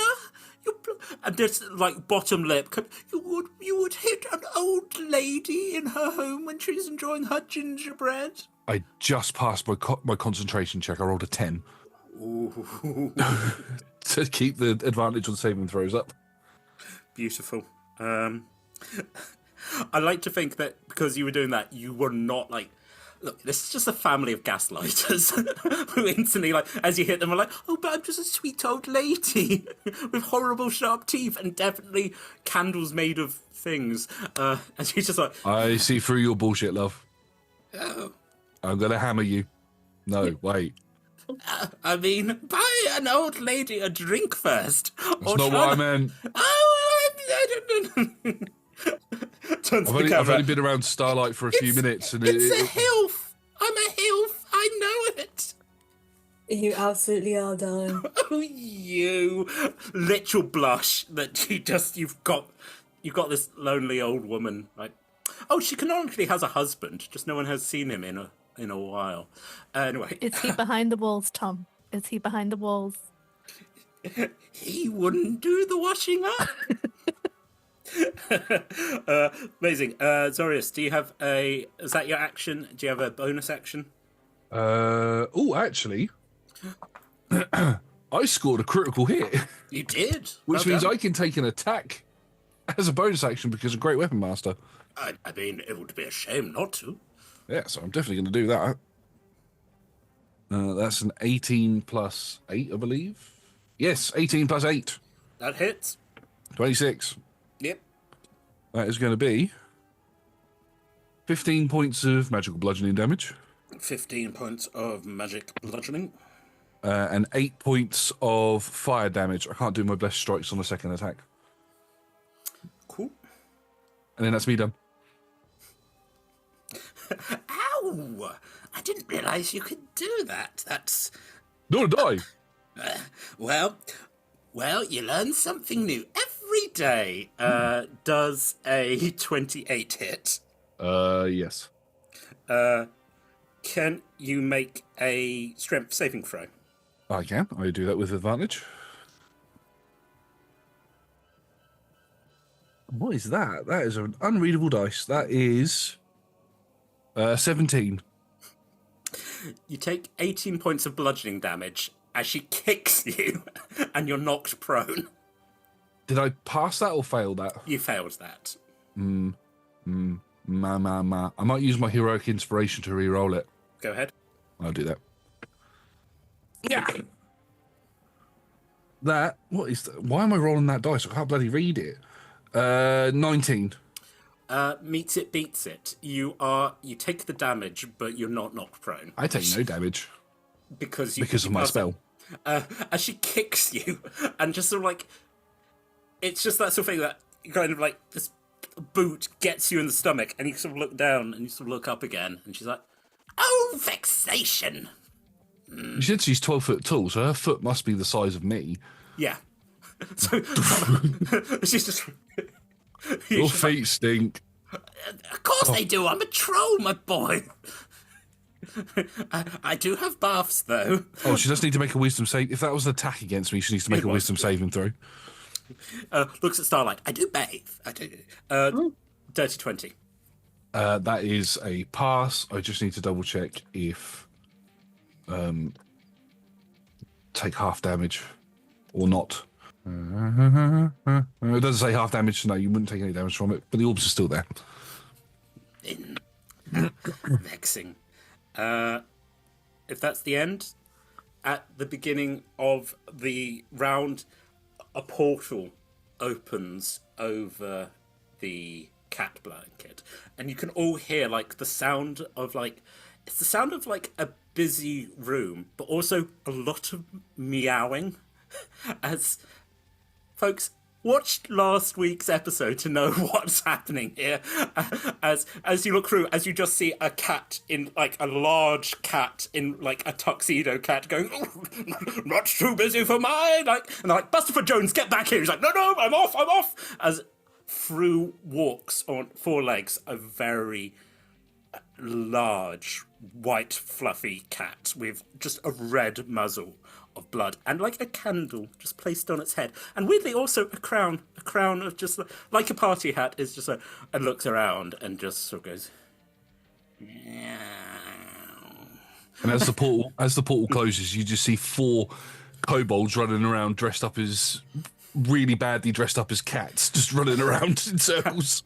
How very dare you. It was a very beautiful costume. Also, you'd also see what is, you think is a wolf, but it's actually a dog. Shout out to Pinecone, best dog. Anyway, the Yule Cat has now entered combat. Is looking around. Gruder's like, oh, my boy, you're here at last. And Zelani's like, sort of puts his hand, it's like, cousin, I'm a... Cat looks down and is like, she's like, okay, maybe now's not the time. Just walks over, the cat sort of looking at you, all of you, and she's like, these, not, points to Starlight, not this one's polite. Yes, Edney, no idea you're there. Well, maybe it can smell, but we'll see. Anyway, they're being very rude, and they bullied Window Peeper. The cat's like, She's like, I know you don't like him, but, you know, you can at least help Mummy. You wouldn't leave Mummy alone. Cat's like, yeah. No. Clears its nose. As the hair goes out.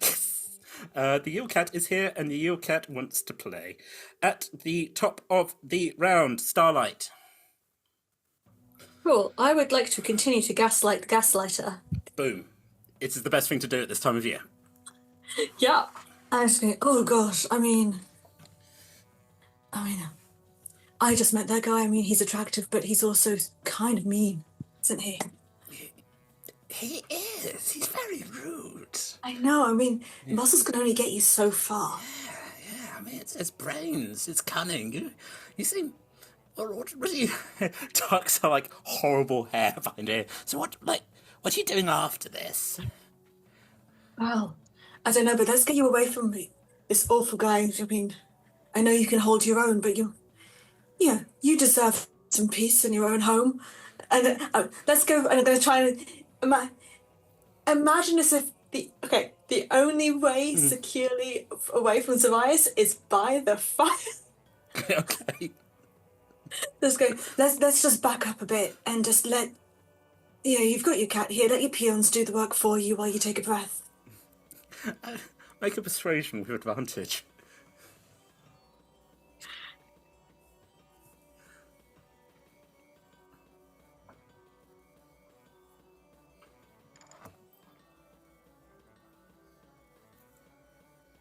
$24.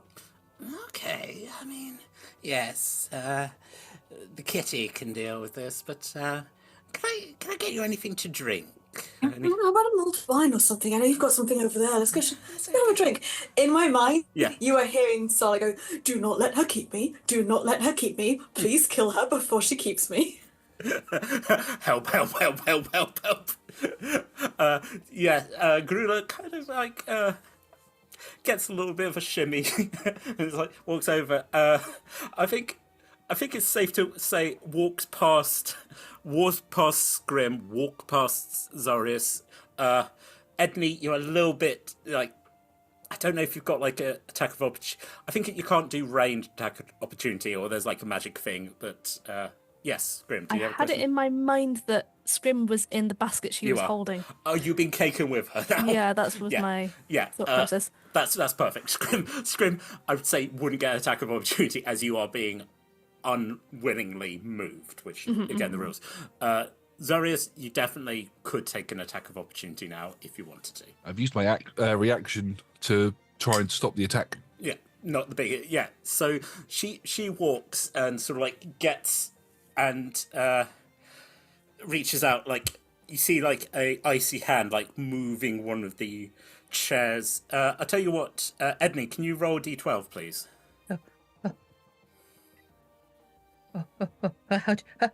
I'm too excited. Hold on.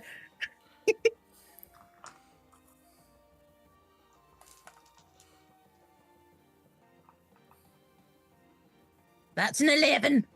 Have an It's extra not D6, if it helps. It's not the chair that you're currently hiding behind. Yeah. as the chair just scrapes like icily across the floor. So Starlight can take a seat as Gula just sort of reaches up and is like, yeah, I'll make you a delicious potion, a wonderful mulled wine for this time of year, and starts sort of like pouring bottles out. Let me take the baby. Let me take the little one, and then just next to me, so you can deal with that. I would like to give, with a bonus action, I'd like to give the inspiration that's a d6 to Scrim, so that's 2 out. And in my mind, it's also the fire hurts her, so maybe we can push her in the fire now she's next to it. That is broadcast to your associates. Yes, it's fair to say, again, this is like a distraction thing that she's not paying attention, which is when we come to Scrim. Scrim, you are currently in a basket which is full of your feathers and also little gingerbread figures. Starlight will hear in his mind, when you say that muscles aren't everything, were you lying? Because you said that muscles aren't everything, and she agreed with you. I think that they can be that they are not everything, but also bravery, courage, and determination. They can all come and go in different amounts. Right. If you say so. He is going to bear in mind that there's a fireplace. Very important. A lot of pressure. And he's going to take his first attack. Purposefully not using the advantage so we can utilize one of the effects of Brutal Strike. We'll bear in mind the inspiration that he has. Lots of things to keep track of. Right. Let's roll a dice and see what happens. Yeah, Gonna press that button, and I probably am gonna roll a d6 as well, just to confirm. I've got a 29 to hit. That hits this grandmama. Marvelous. We'll do the damage first, and then we'll see if we can push her out the way. So just for the visual, I've steeled myself. I have shaken the crumbs of gingerbread off my feathers in slow motion, because obviously. Springing forth, greatsword held aloft. I will then flutter on past, dive bombing Granny, doing the hit. The damage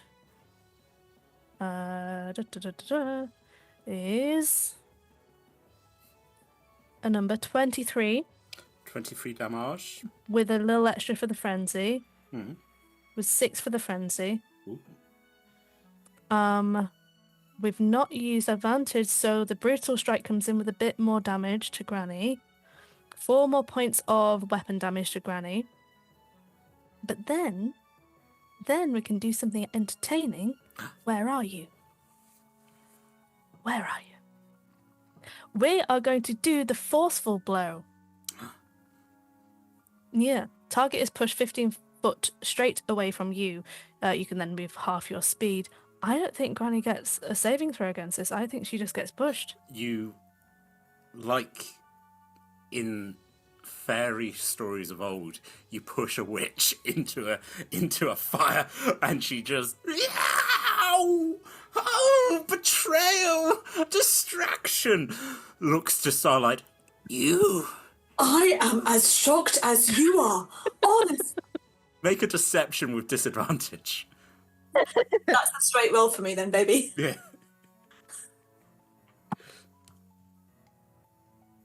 Shall I use like this? Okay, that's better. That is a... I can do math. 24. Shocked, I tell you. Again, just like one of your younger sons, just honestly just trying to play with boundaries. That's a terrible way to treat your grandmother going. The mind is, do not listen to the words in my mouth right now. This do is not listen very to the words. confusing. I'm currently loop-de-looping in the air because I've got my second attack to go. Do you want me to hit her again or shall I go for the cat? Absolutely hit him again. Okay. Hit again! I'm gonna finish my loop-de-loop and then soar straight towards her, going with the advantage because we're still raging the heck out of this. Are we gonna hit? Let's see. 21 to hit. Granny currently aflame. Okay. Now the damage dice will begin. On the weapon. I'll roll it all at once, Tom, so I'll tell you all at once. Thank you. 26 plus 14. 40? 40 to Granny. Ooh. So I'll flutter on in, and I think the great sword will go into kind of the sort of nook of her trap where the shoulder starts, and then just slice round and then flutter around, beaming at Starlight, beaming at Zorius, trying to beam at Scott. Where are you, Edney? Edney? I'm here. Don't worry, I can see everything. You're doing amazing. I can't see you. Does that mean that you can't see me? No, I can see you. Trust me. You're doing so good. Where are you? That goes on for a while. I'm just under the table here, don't worry. I'll look under the table, still not seeing you, but that will end my turn. Perfect. It is like, again, like her clothes are on fire as she steps out, and just like her hair is on fire, like the little penny she's had burning away, and she's like, "You wicked child, full of cruelty and mischief. I am very disappointed. What I was before was mildly annoyed, and now I'm pissed." I'm naked. Yeah, this woman is naked and just like, oh dear, pockmarked. The skin of someone who's been out in the snow. Edney, don't look, my dear. It will just points at you. I'm looking at this spell that she's... Does she want to No, she could try and... Jesus. Okay, let's see if this works. She casts, like, towards Scrim. Just this big orb of ice, magic. Everyone within a 60-foot radius of Scrim. So I think that is Edney and that is Zorius. Can you please make a Constitution saving throw? With advantage. Because of me. Advantage. Oh, definitely gonna need the advantage. I'm glad I got that bloody advantage. One of my rolls was a natural 1, but I managed to roll a 20 dirty. You're okay. 20 dirty also. You're also okay. 18 day. You all pass the con check as the ice explodes around you. Let me have a quick look to see. On a successful save, half the damage. You all take 4. Because of my spell, we take no damage. You take no damage as just the ice ball just, I'm going to say, just explodes. And you're just like... I hit it with my hammer. Yeah, you just knock it back and it goes into the fire and just... Psst. She's like, interesting. I didn't know you could do that. You points at Zorius, are particularly problem. She casts. Actually, no, she can't cast another spell because she just has. She's just gonna. She just again reaches up. A icicle drops down towards you. Zorius does a 22 hit. Yes. She's going to take you out on the town. So icy. On my sheet. It's called Icy Rock. So that is 7, 4, 11. You take 14 cold damage. It's just the icicle clocks you. Constitution saving throw. Please do. Oh no, I don't think that's going to pass. Nope, I rolled an 8, so that disappears. How fortunate that happened, rather than when the icy globe explodes. You're just like, actually, no, that was a 6. So I've got +2 to con saves. Oh no! You just feel as an icicle just pierces into you. Not like you're just like. I think again the technical term is owie. She's like, yeah, so very rude. I'm unfortunately can't able to do another attack on you, but I'm watching you, little orange one. And then turns back to Starlight. Anything else you want with your mulled wine? Do you want crackers, cheese? I mean, absolutely, whatever's. I'm sure that it's absolutely your specialty. I'll take whatever. Thank you. Sort of like reaches over. The fire's still surrounding her. Picks up her stick, taps on the ceiling. It's like, boys, we have guests. Go get the food on. My boys will be down shortly. Zelani's like, we do not want to be here when the boys are here. There are too many. They won't all be distracted by windows. But as you look, this older woman has taken a lot of damage and is naked. Having done that, sort of tap, tap, tap, you can start to hear movement. And you're like, oh, God, okay, she's woken them up. The Yule Cat just sort of looks up and is like, looks down at Zelane. He's like, no, so the thing you need to she's swiped aside and skids. Like, he's an enchanted. He's not an actual cat. You might be able to get through to him if you're better at speech than... I don't want to hit you with a sword. The cat's like... stomps over. And she's like, my beautiful boy. That one, points at Starlight, is nice, is friendly. There was another one that seems to have wandered off. The cat just... Edney, can you make another stealth roll, please, as it sniffs for you? No one can visually see you, but... I got an inspiration die as well, didn't I? Is that just a D6? D6, yeah. Okay.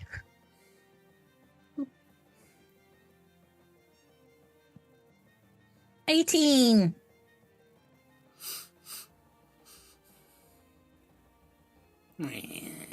As it looks at you, and you're like, Oh!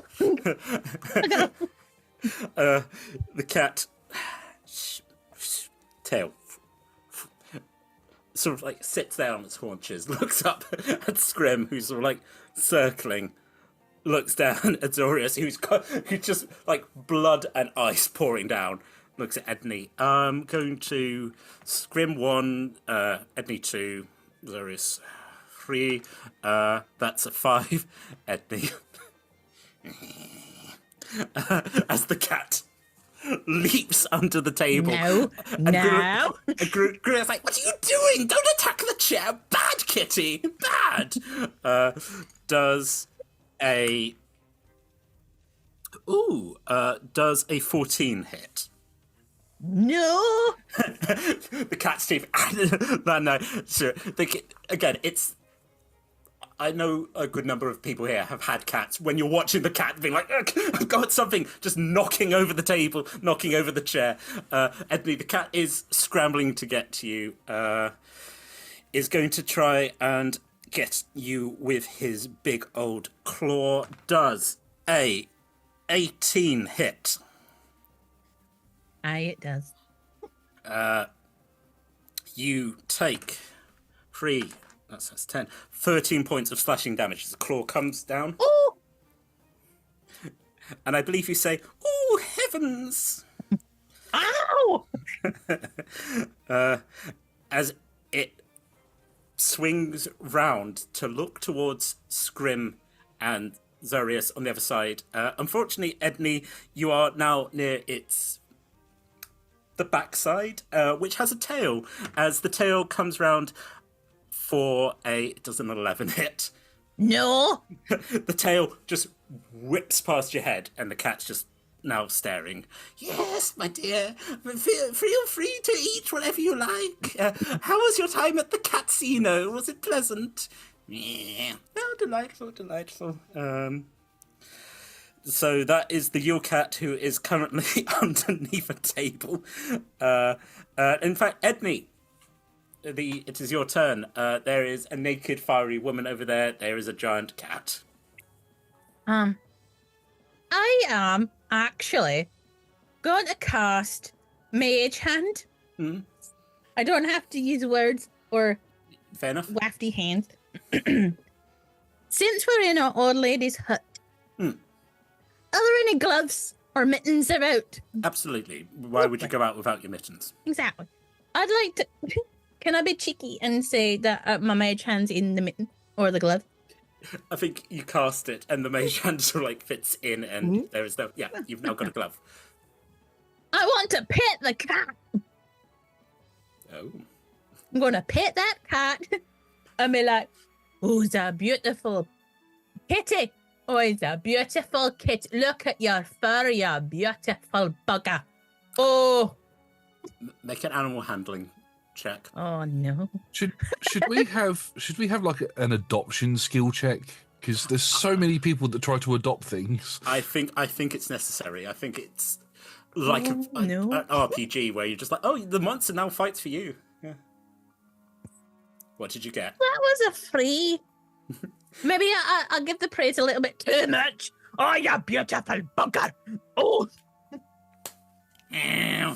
Oh, Tony. Oh, you're so beautiful. I've never seen such a beautiful kitty. It just, the claw comes up, your mage hand is dropped. It's just sweat. Sorry, you're so pretty. You're pretty. The cat kind of shrugs yeah, I know I am. But... You know you do. You're beautiful. Why are you taking orders from her? You're a beautiful, magnificent creature. Looks over his shoulder. And in your head you just hear, I don't think I have much of a choice, to be honest. Oh. Can we help you? You ain't got the choice. It's making you do it. Can we help you? I'm afraid if you want to do that, you're going to have to rather break my heart. You mean that literally or something? ... But But you're beautiful. I don't want to make you sad. I'm afraid I'm probably going to eat that bird. No, don't eat the bird. I think you say audibly to the room, Scrim. You just have a moment of oh no. Not again. And I just sent it off quickly. Be careful. The cat wants to eat your Scrim. Just be careful. Be careful. Scrim. Scrim begins sweating, which is weird for a bird. Yeah. Anything else, Edney, you want to do? Can I try and hide? I'm gonna win over this cat, but right now I'm like, oh god. Absolutely. Please roll a stealth check. Come on, dice. Oh, that's a 24. You tuck in your roll, and you're now behind another chair. Away from, you would have probably got an attack of opportunity. The cat would have attacked, but the cat's had a conversation with you, so you're now you're hidden behind another chair. I also sent the cat can talk in your mind to try to win it over. Oh. As you're seeing that, so as you look, Zeleny standing there is really emphatically like gesturing with her hands, but isn't saying anything. And the cats just look at her, and she's like, for podcast listeners, lot of face and hand acting. The cat just sort of like lifts up its paw and licks it, and kind of gives a cat. And you all just hear very quietly here, just go, "You bastard." Anyway, Zeleny, has anyone taken? Yes, Zoria. She's sort of like, "You bastard." Okay, come on. Casts out. You get 5. You get 11 points of healing. Thank you. I'll take that gladly. And speaking of Zorius, it is indeed your turn. Now, question for you, Tom. Yes, Josh. I don't get to play a spellcaster that often. Sorry, I don't choose to play a spellcaster that often. There we go. Because I don't normally like doing the whole spell slinging thing. And the particular type of cleric that I am, I always have a particular ball of fire spell prepared. Am I able to cast this particular ball of fire spell and hit both the hag and the cat without hitting any friends? Interesting. How big's the ball of fire? The ball of fire, because it's a great ball of fire. So it's I can cast it up to 150 feet, and it's a 20-foot radius. I think you could safely say, like, catching the front of the cat and the side of the hag. Starlight, I said, is like probably sitting in a chair. On the other side, Scrim is flying around. Then there's you. If you're sort of angling it, you're kind of like hitting the side of the fireplace to blast out the fire. Yes, you could hit without. And it could be anywhere, to be honest. It could be anywhere. Yeah. I would very much like to pull a bit of fire out of the hammer, throw it in the air, and just bat it towards the midpoint where I won't hit. I'll hit them too, but not anybody else. Yep. And they need to make me a dexterity saving throw, please. Okay. I can see the cat passing. So the I need a cat lot more dice. got a 24. That's a pass. The hag got a 13. The hag fails. 1, 2, 3, 4, 5, 6, 7, 8. Sorry, I like rolling physical dice. Nice. Because I don't get to do it that often anymore. 5, 8, 9, 15, 21, 27, 28 points of fire damage to the hag, and then half that to the other one. Okay, 28 to the hag, and That was at 3rd level. nice 14 to the your cat. The hag, whose fire was starting to go out, ignites again. She's like, "Ah!" The cat just sort of sneezes and sort of looks around and is like, I hold on to my holy symbol and I start talking to my god, although that won't. That will be something that I'm planning to do on my next turn. I'm like, right, I've been here long enough now. I'm guessing this is the thing you wanted me to do. I'm going to need your help, and then that will lead into what I'm going to do on my next turn. "Please hold, cleric. Your call is very important to us." Beep beep beep beep beep beep beep beep beep beep beep beep beep beep beep beep beep beep. Please hold. You do, in fact, get that. The cat, Zorius, sort of like looks at you. Does a not 20, 27. That does hit me. However, I'm immune to critical hits. Okay, so just as a flat roll, roll that you get one. My shimmering armor is adamantine. Ooh, very fancy. Someone's god really does love them. 12 points of bludgeoning. Can you make a strength saving throw? That's not with advantage anymore. Ooh, that is a 17. You do not get knocked prone. Oh, phew. But yes, I think that is actually, we're coming to the end of her her turn. As you're like, Zorius, you're like, what's the worst that could happen as an icicle drops from the ceiling? For 14, though. 14 misses. As an icicle just crashes I next to you. catch it with my hammer and just watch it melt. Yeah, it just... And there's actually sort of like, it's a pleasantly, like, alpine, freshwater, steamy smell. You're like, no, how very... It gets in your pores, and you're like, hey, that's... whatever kind of, like, little bit of a sniffle you might have had starts clearing up. You're like, oh, how refreshing. Top of the round, we are with Starlight. Starlight, you seem to have befriended this hag. As we cut back to Starlight, you are holding like a tiny, what for her is a tiny tumbler, but is mulled wine. A small plate is being pushed towards you. It has a selection of very pungent cheeses. I would like, whilst being very charming at this hag, we've been told that the cat can talk in your brain, so I would like to think back at the cat and just go, hi, you magnificent creature. I'm told that you're a person under that stunning fur. As someone who is also very interested in not becoming her newest pet, is there any tips you could give me on how to avoid it and how we can help you? Interesting. Well, I told your little friend that they'd have to break my heart, and I'm afraid that's rather literal. We have multiple healers on site. Interesting. You might need to have a word with my brother when you see him. He's the Prince of Horses. And,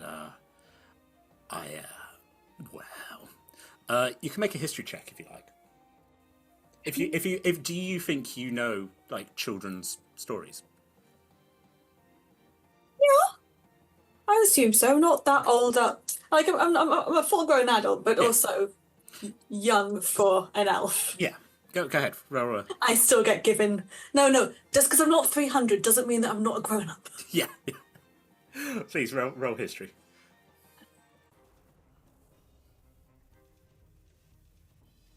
Here's my history plus. 19? You remember, like, you didn't know Zelani a bit, and you, like, the Frozen Five was a bit... Like, 2,000 years ago, there was a great kingdom up north, where some heroes fought an ice dragon and froze them in time. The kingdom that had sent these knights out was falling into disrepair, and the thing that kind of finished it off was about 1,500 years ago, two princes, who colloquially became known as the Prince of Cats and the Prince of Horses, disappeared. They went off on an adventure, vanished. There is a children's storybook that's being passed around, which came out of the Feywild, which is a very weird, people were like, it's that sort of thing where you're like, this is such a weird story. Anyway, it was revealed that, and it sort of has come out now, like, in that story, the Prince of Cats became a Yule cat, and the Prince of Horses became basically a skeletal horse. Now, stories are going around about a year ago, some lovely nanas went to go fight, and they came back, but the Prince of Horses didn't come back. They also relayed that winter is hungry, always. So you're putting it together. It's that sort of thing, like when you've started being told a riddle, and they're like, oh, no, like Lil Jack Horner, Jack and the Beanstalk, all real, all the same guy. The way the cat's talking, I think with what's your passive insight? 18. Yeah, this cat ate his brother, and knowing the way this thing is, that there's someone in there. I mean, we can get you both out if you want. Also, between you and me, the stories, they always said Prince of Horses was like a really hot one, but I always thought that the cat guy was really sexy. you get like a flash of like two like identical twin brothers, and then like one of the like they're wearing like one's wearing a cat mask, one's wearing a horse mask. The one with the horse mask suddenly like shrinks down, and also grows like a third arm. And the cat mentally is like, Yes, I always felt that way too. And you just hear a quiet in the background of the message. So there you go. You've communicated with the Yule Cat.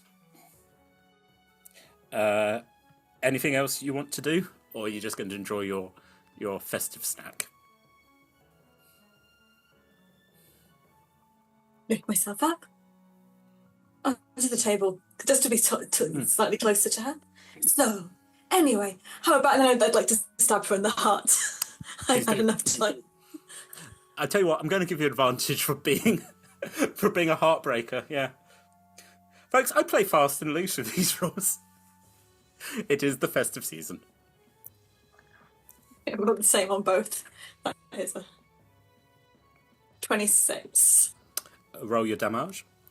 Cool, that is, I know my math. I don't know my math.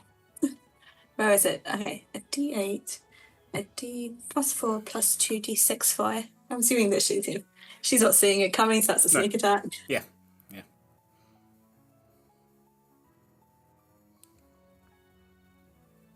15 points. You stab her straight in the heart, and she goes, "Oh, well, I should have known that was coming, to be fair." Look,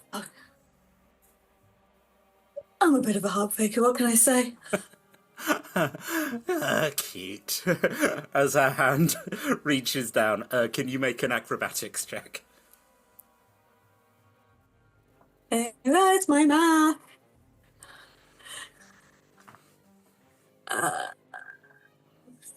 I'm going to go and call on my own ancestors and do that again. Please do. So much better. That is a natural 20. She picks you up and she throws you towards the fire, and you are able to just kick off it and land perfectly on your feet. And she's like, "Oh, very sneaky little one. Very good. What are you going to do? Put me over your knee? Don't give me ideas, little one. Don't I am give still flat. She's like, "I'm going to blind you, you know that. And then you can just wander around in the dark like a little lost rat. And your friends I will turn into stew." It's like, No, honey, you're not a elf. You're not that cool. She staggers back, like hand over like her literally bleeding heart, and he's like, "That hurt the most." Oh, did I say, you have no idea of politeness, camaraderie, or consent. Well, I am a terrible hag. You've got to give me that. And just rubs the blood on her own face. She's Cool. not. I would like to go and give inspiration to Zorius. And just thinking at him going, "Cool, you're the one that's doing the damage. Just do it. Great." Okay. Thumbs up. Cool. So, Starlight, Faerun, you are now standing next to the fireplace. So right next to the hag, your cat there, Scrim floating around, Zorius near it, and the could be anywhere. Could have gone back to the material plane, if everyone knows. Speaking of Scrim, it's your turn now. Edney. ... Scrim is typing. Is everything all right? Did the cat get you? It went for you and then you vanished. Oh, I'm all right. I got a bit scratched. I'm fine. I promise. I'm good. Did it eat you? Because it wants to eat me. No, but it does want to eat you. You are correct. It can try. And Scrim is feeling reckless right now, so he's deliberately going to try and make it do an opportunity attack as Scrim dive bombs it, but then makes towards the hag. So we'll induce an attack of opportunity as Scrim does. Amazing. As the cat pounces for you, does a 17 hit. Meets beats. Please roll your damage. Lands upon you for 12 bludgeoning. Can you make a strength saving throw, please? And do. I'm reading. Natural 20 for 30. The cat pounces. The claws have come scrape down you, but you keep you weave and dodge. As I think the cat kind of pounces, Scrim is kind of floored by this, but with his feathers just pushes the cat off and can use as a reaction retaliation. So has taken attack from the cat. Did you roll damage for that? Yeah, that was what did I say? 14. 14. I don't know. So when Scrim takes damage as a reaction, can use retaliation and can make a melee attack against the thing that's just done the opportunity attack. Please do. So let's see if it hits. I've got a 25 to hit the cat. Please hit that poor kitty. So this is just a flyby. This is just before I even get to the hag.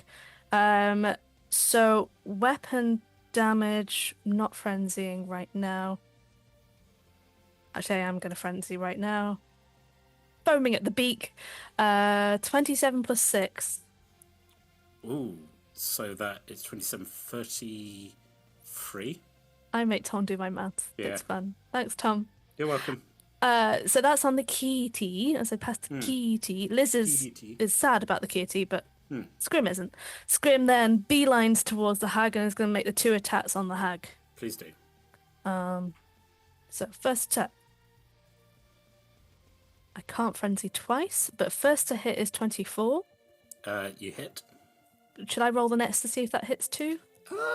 Yeah, why not? Sure. She's got a little bit of health. 16 on the second hit. Weirdly enough, does hit. She's really? Not, yeah. Like, she's quite big and she's quite chunky. Yeah. Yeah. Okay. I'll roll all the damage, Tom, and I'll let you know what the numbers say. Thanks, Liz. It's okay. And then I'll make you do the maths for me. Yep.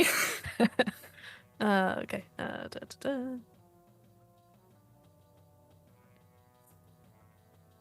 28 plus 15. So 43. Yep. 43 on the hag, total damage. Lots of blood, still on her feet, where she's just like,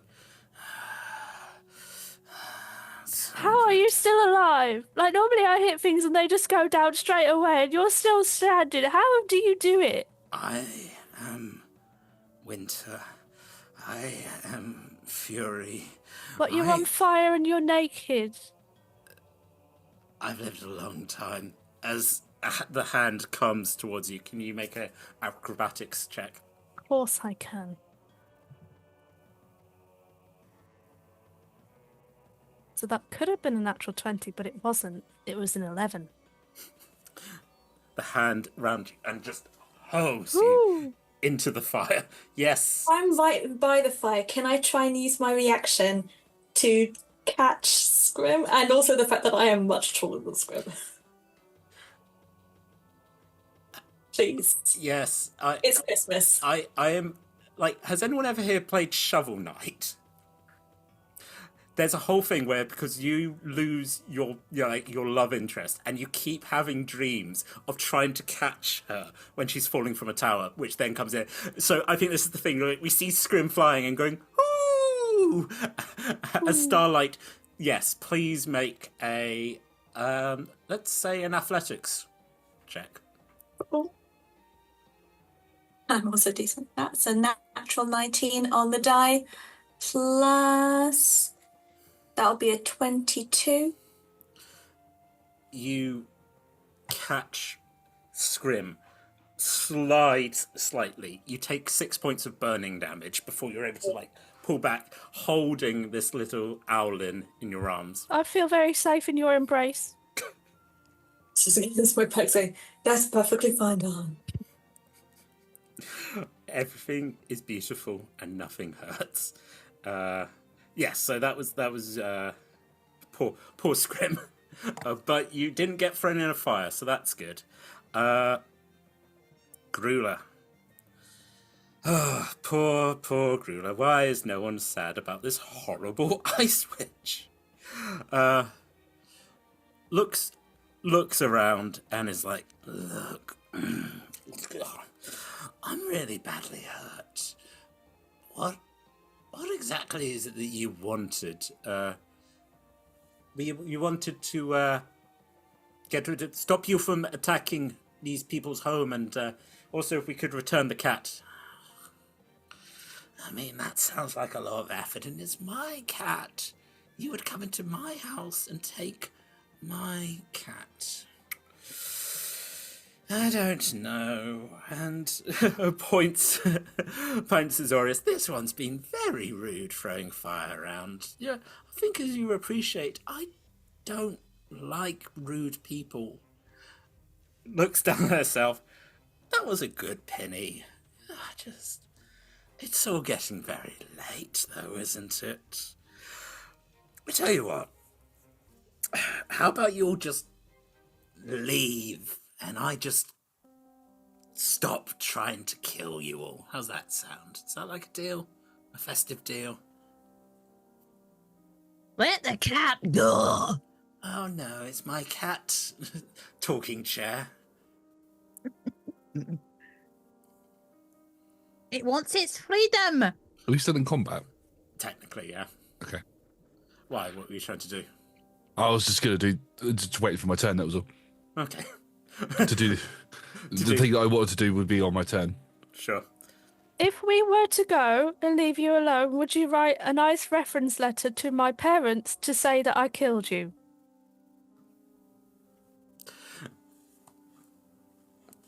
Looking you and you go, that would be a lie, wouldn't it, little Howlin? But you seem very good at that. Make a persuasion check. Let's see. Come on, little Owlin. That would be a 10.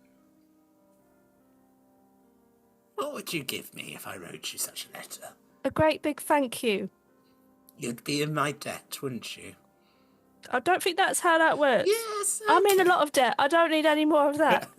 I've used all of my non-student loan that I don't have. Oh, debt can come in many ways, little one. Okay, I'll write you a lovely letter. Grilla, honey. Yes, handsome. Oh, she's talking to you. Sorry, no, you go for it, Starlight. The kid's in my debt currently, so any contracts that you want with him go through me. Right. Have you not heard? If you love it, let it go, and if it's meant to be yours, it comes back to you.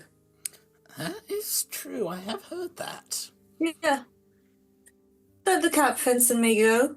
We'll go off on some adventures. Maybe we'll see you again, maybe we won't. But if we will, it's going to be a fun time, and if it's not, hey, you're the better person. And we get this rude guy out of your home. That is a good point. But you did push me into my own fire. As her hand comes, contacts with your head. Can you make a Constitution saving throw, please? I didn't do any pushing, bitch. You muttered to yourself. Cool. Yeah, I call upon my ancestors. I'm just giving myself as many advantages as I can get. What happens when you call upon your ancestors? Are they like, yes? Yes. Again. It's good. You don't end up like on hold like I am with my god. I'm still the minute. Your call really matters. With Elbereth Githoniel, I have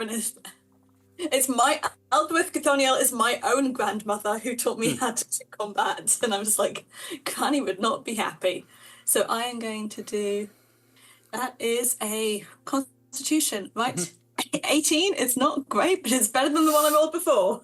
I'm afraid meets beats. So you feel as just like, for a split second, your ice turns to your blood ice. You're going to be restrained. No, you're not. And then she's like, you do have interesting ancestors, it does seem.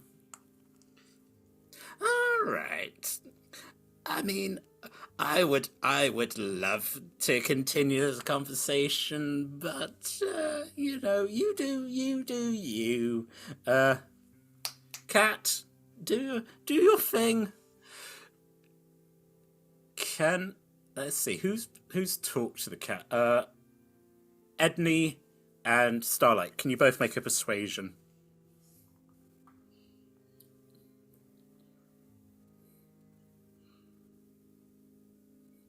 Two zero. 2-0. 2-0. Edney. 5. I love you. I love you. Let me scratch your belly. I just want to get. Clap, clap. The cat, I want the trap. the cat sort of like looks again. Edney, you're still hidden, but is looking right at you and just kind of shakes his head no. Then looks at Starlight and is like, hold on. Just as you watch, out of the mouth starts crawling like a human. It just lands. They are an old naked man, long sort of grey hair, and as they look up, eyeless, just socketless eyes, and sort of looks around and goes, well, it's been a while since I've been out, but oh, I appear to be in the home of Grula herself. Looks up. Hello, brother. How are you? Cat's like, I'm being better. The vision you saw of like the handsome young man, this still sort of like got the cat mask. And it's like, it seems that these heroes, as were, are willing to fight the hag. Oh, well, that's very good. I'm glad none of you got eaten. That is a thing that my brother can do. Looks down, realizes, I'm naked again, aren't I? Yes, you are. Zelene, so, Princess, we have no time for you, Zelene of the Forge. It's like, oh, so you know who I am? Yes, we've heard the stories. Anyway, Kura's like, right, okay, the power of brotherhood seems to have broken that spell. How about can everyone make a dexterity saving throw? No. I am rolling rubbish. Me too, right. and I have advantage on those. Me too. 24. 11. 11. Oh, come on, 11. 11. I rolled an 18 for an 18. Scrim, Edney, Zorius, you are just sort of like flung backwards as you sort of like feel yourself tumbling as you're basically being like plane shifted away as you're all like skid to a halt on the streets of Neverwinter and being like, Zelene also there and just goes, fuck! as we cut back, Starlight, you managed as yes they go, oh you stayed to be with me, did you? Bye, darling. I'm just going to throw myself back. No! Make one final last, like, athletics or acrobatics. 18 on the die plus acrobatics 8. What are you wearing on your feet? Just little slipper, cute little look. I'm not dressed or prepared for combat. I was having a nice evening in the pub. I don't wear armor, so I've just got cute little slippers on. You feel as this horrible hag hand like seizes around one of your slippers, and as you fall back, you just hear going, you know the stories. I have one of your shoes now. I'll see you at midnight. They were a gift, they're not mine. Now. I would like to land in the Cat Prince's arms, please. Yes. As you say, as you just land in the arms of this just hunky looking prince and his twin who looks about 90 and just sort of looks down and is like, so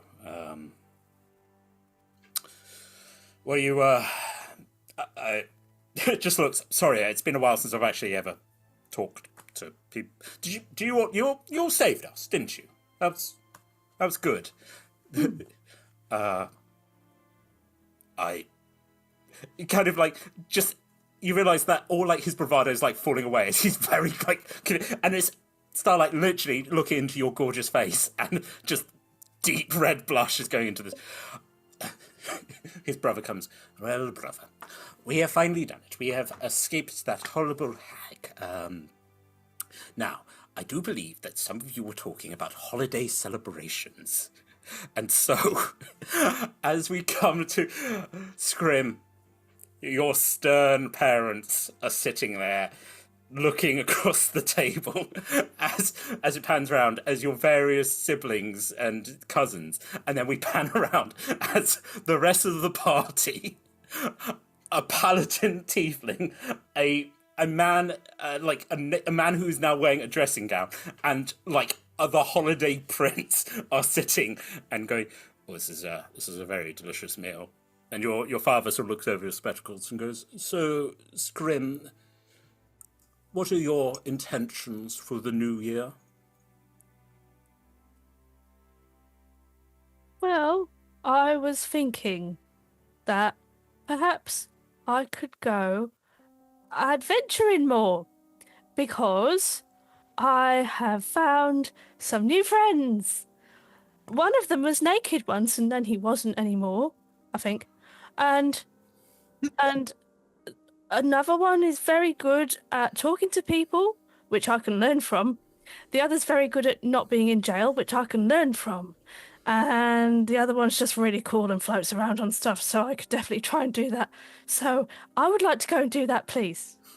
Is my wish for the New Year's. I have never... Oh, Reginald, says a little old owl at the end. When you were a young man, you used to go on your adventures. I believe you were known as the Slaughterer in some places. Mother, please, not in front of the... No, you know, your nana looks up at you and goes, "Young Scrim, if you wish to make your way in the world, then please make your mark and make your family proud, as I know you will be.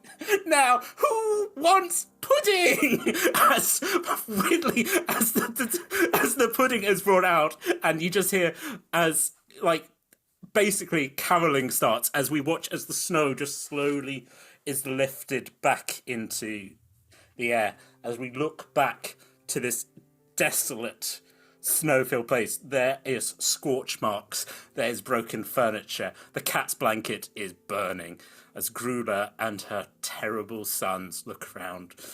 Yes, well, where's Window Peeper?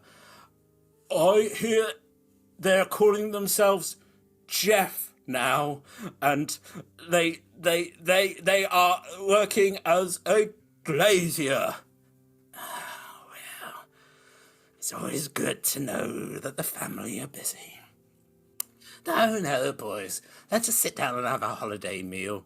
After all, the world will shortly be over for those beautiful fools. No one can protect them from the shadows that come for them. But until then, let us enjoy the roast as we pan over to a very humanoid-looking roast. At which point, folks, thank you very much for joining us here for this festive one-shot. If you have enjoyed what we are putting out, know that we stream our D&D games on Mondays and Tuesdays at 6 p.m. UK time. Wednesday is a live stream or is a non-D&D game, also at 6 p.m. Massive thank you to our supporters and our sponsors, and the biggest festive thanks to the D20 Club.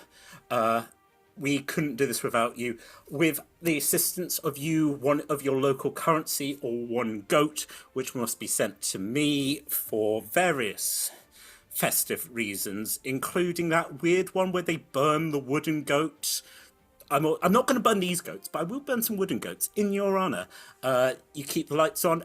Just got to say, folks, it's been a very enjoyable year for us here at Roll Together RPG. Thank you. What am I grateful for? I'm grateful for my players. Indeed, I would say my friends. Next time, I will throw them into a fire. Until then, folks, you take care of yourselves. If you are celebrating this holiday, hope you have a lovely one, and we will see you in the new year for new adventures. Until then, always stay classy at the table. Ho, ho, ho! Crimbus!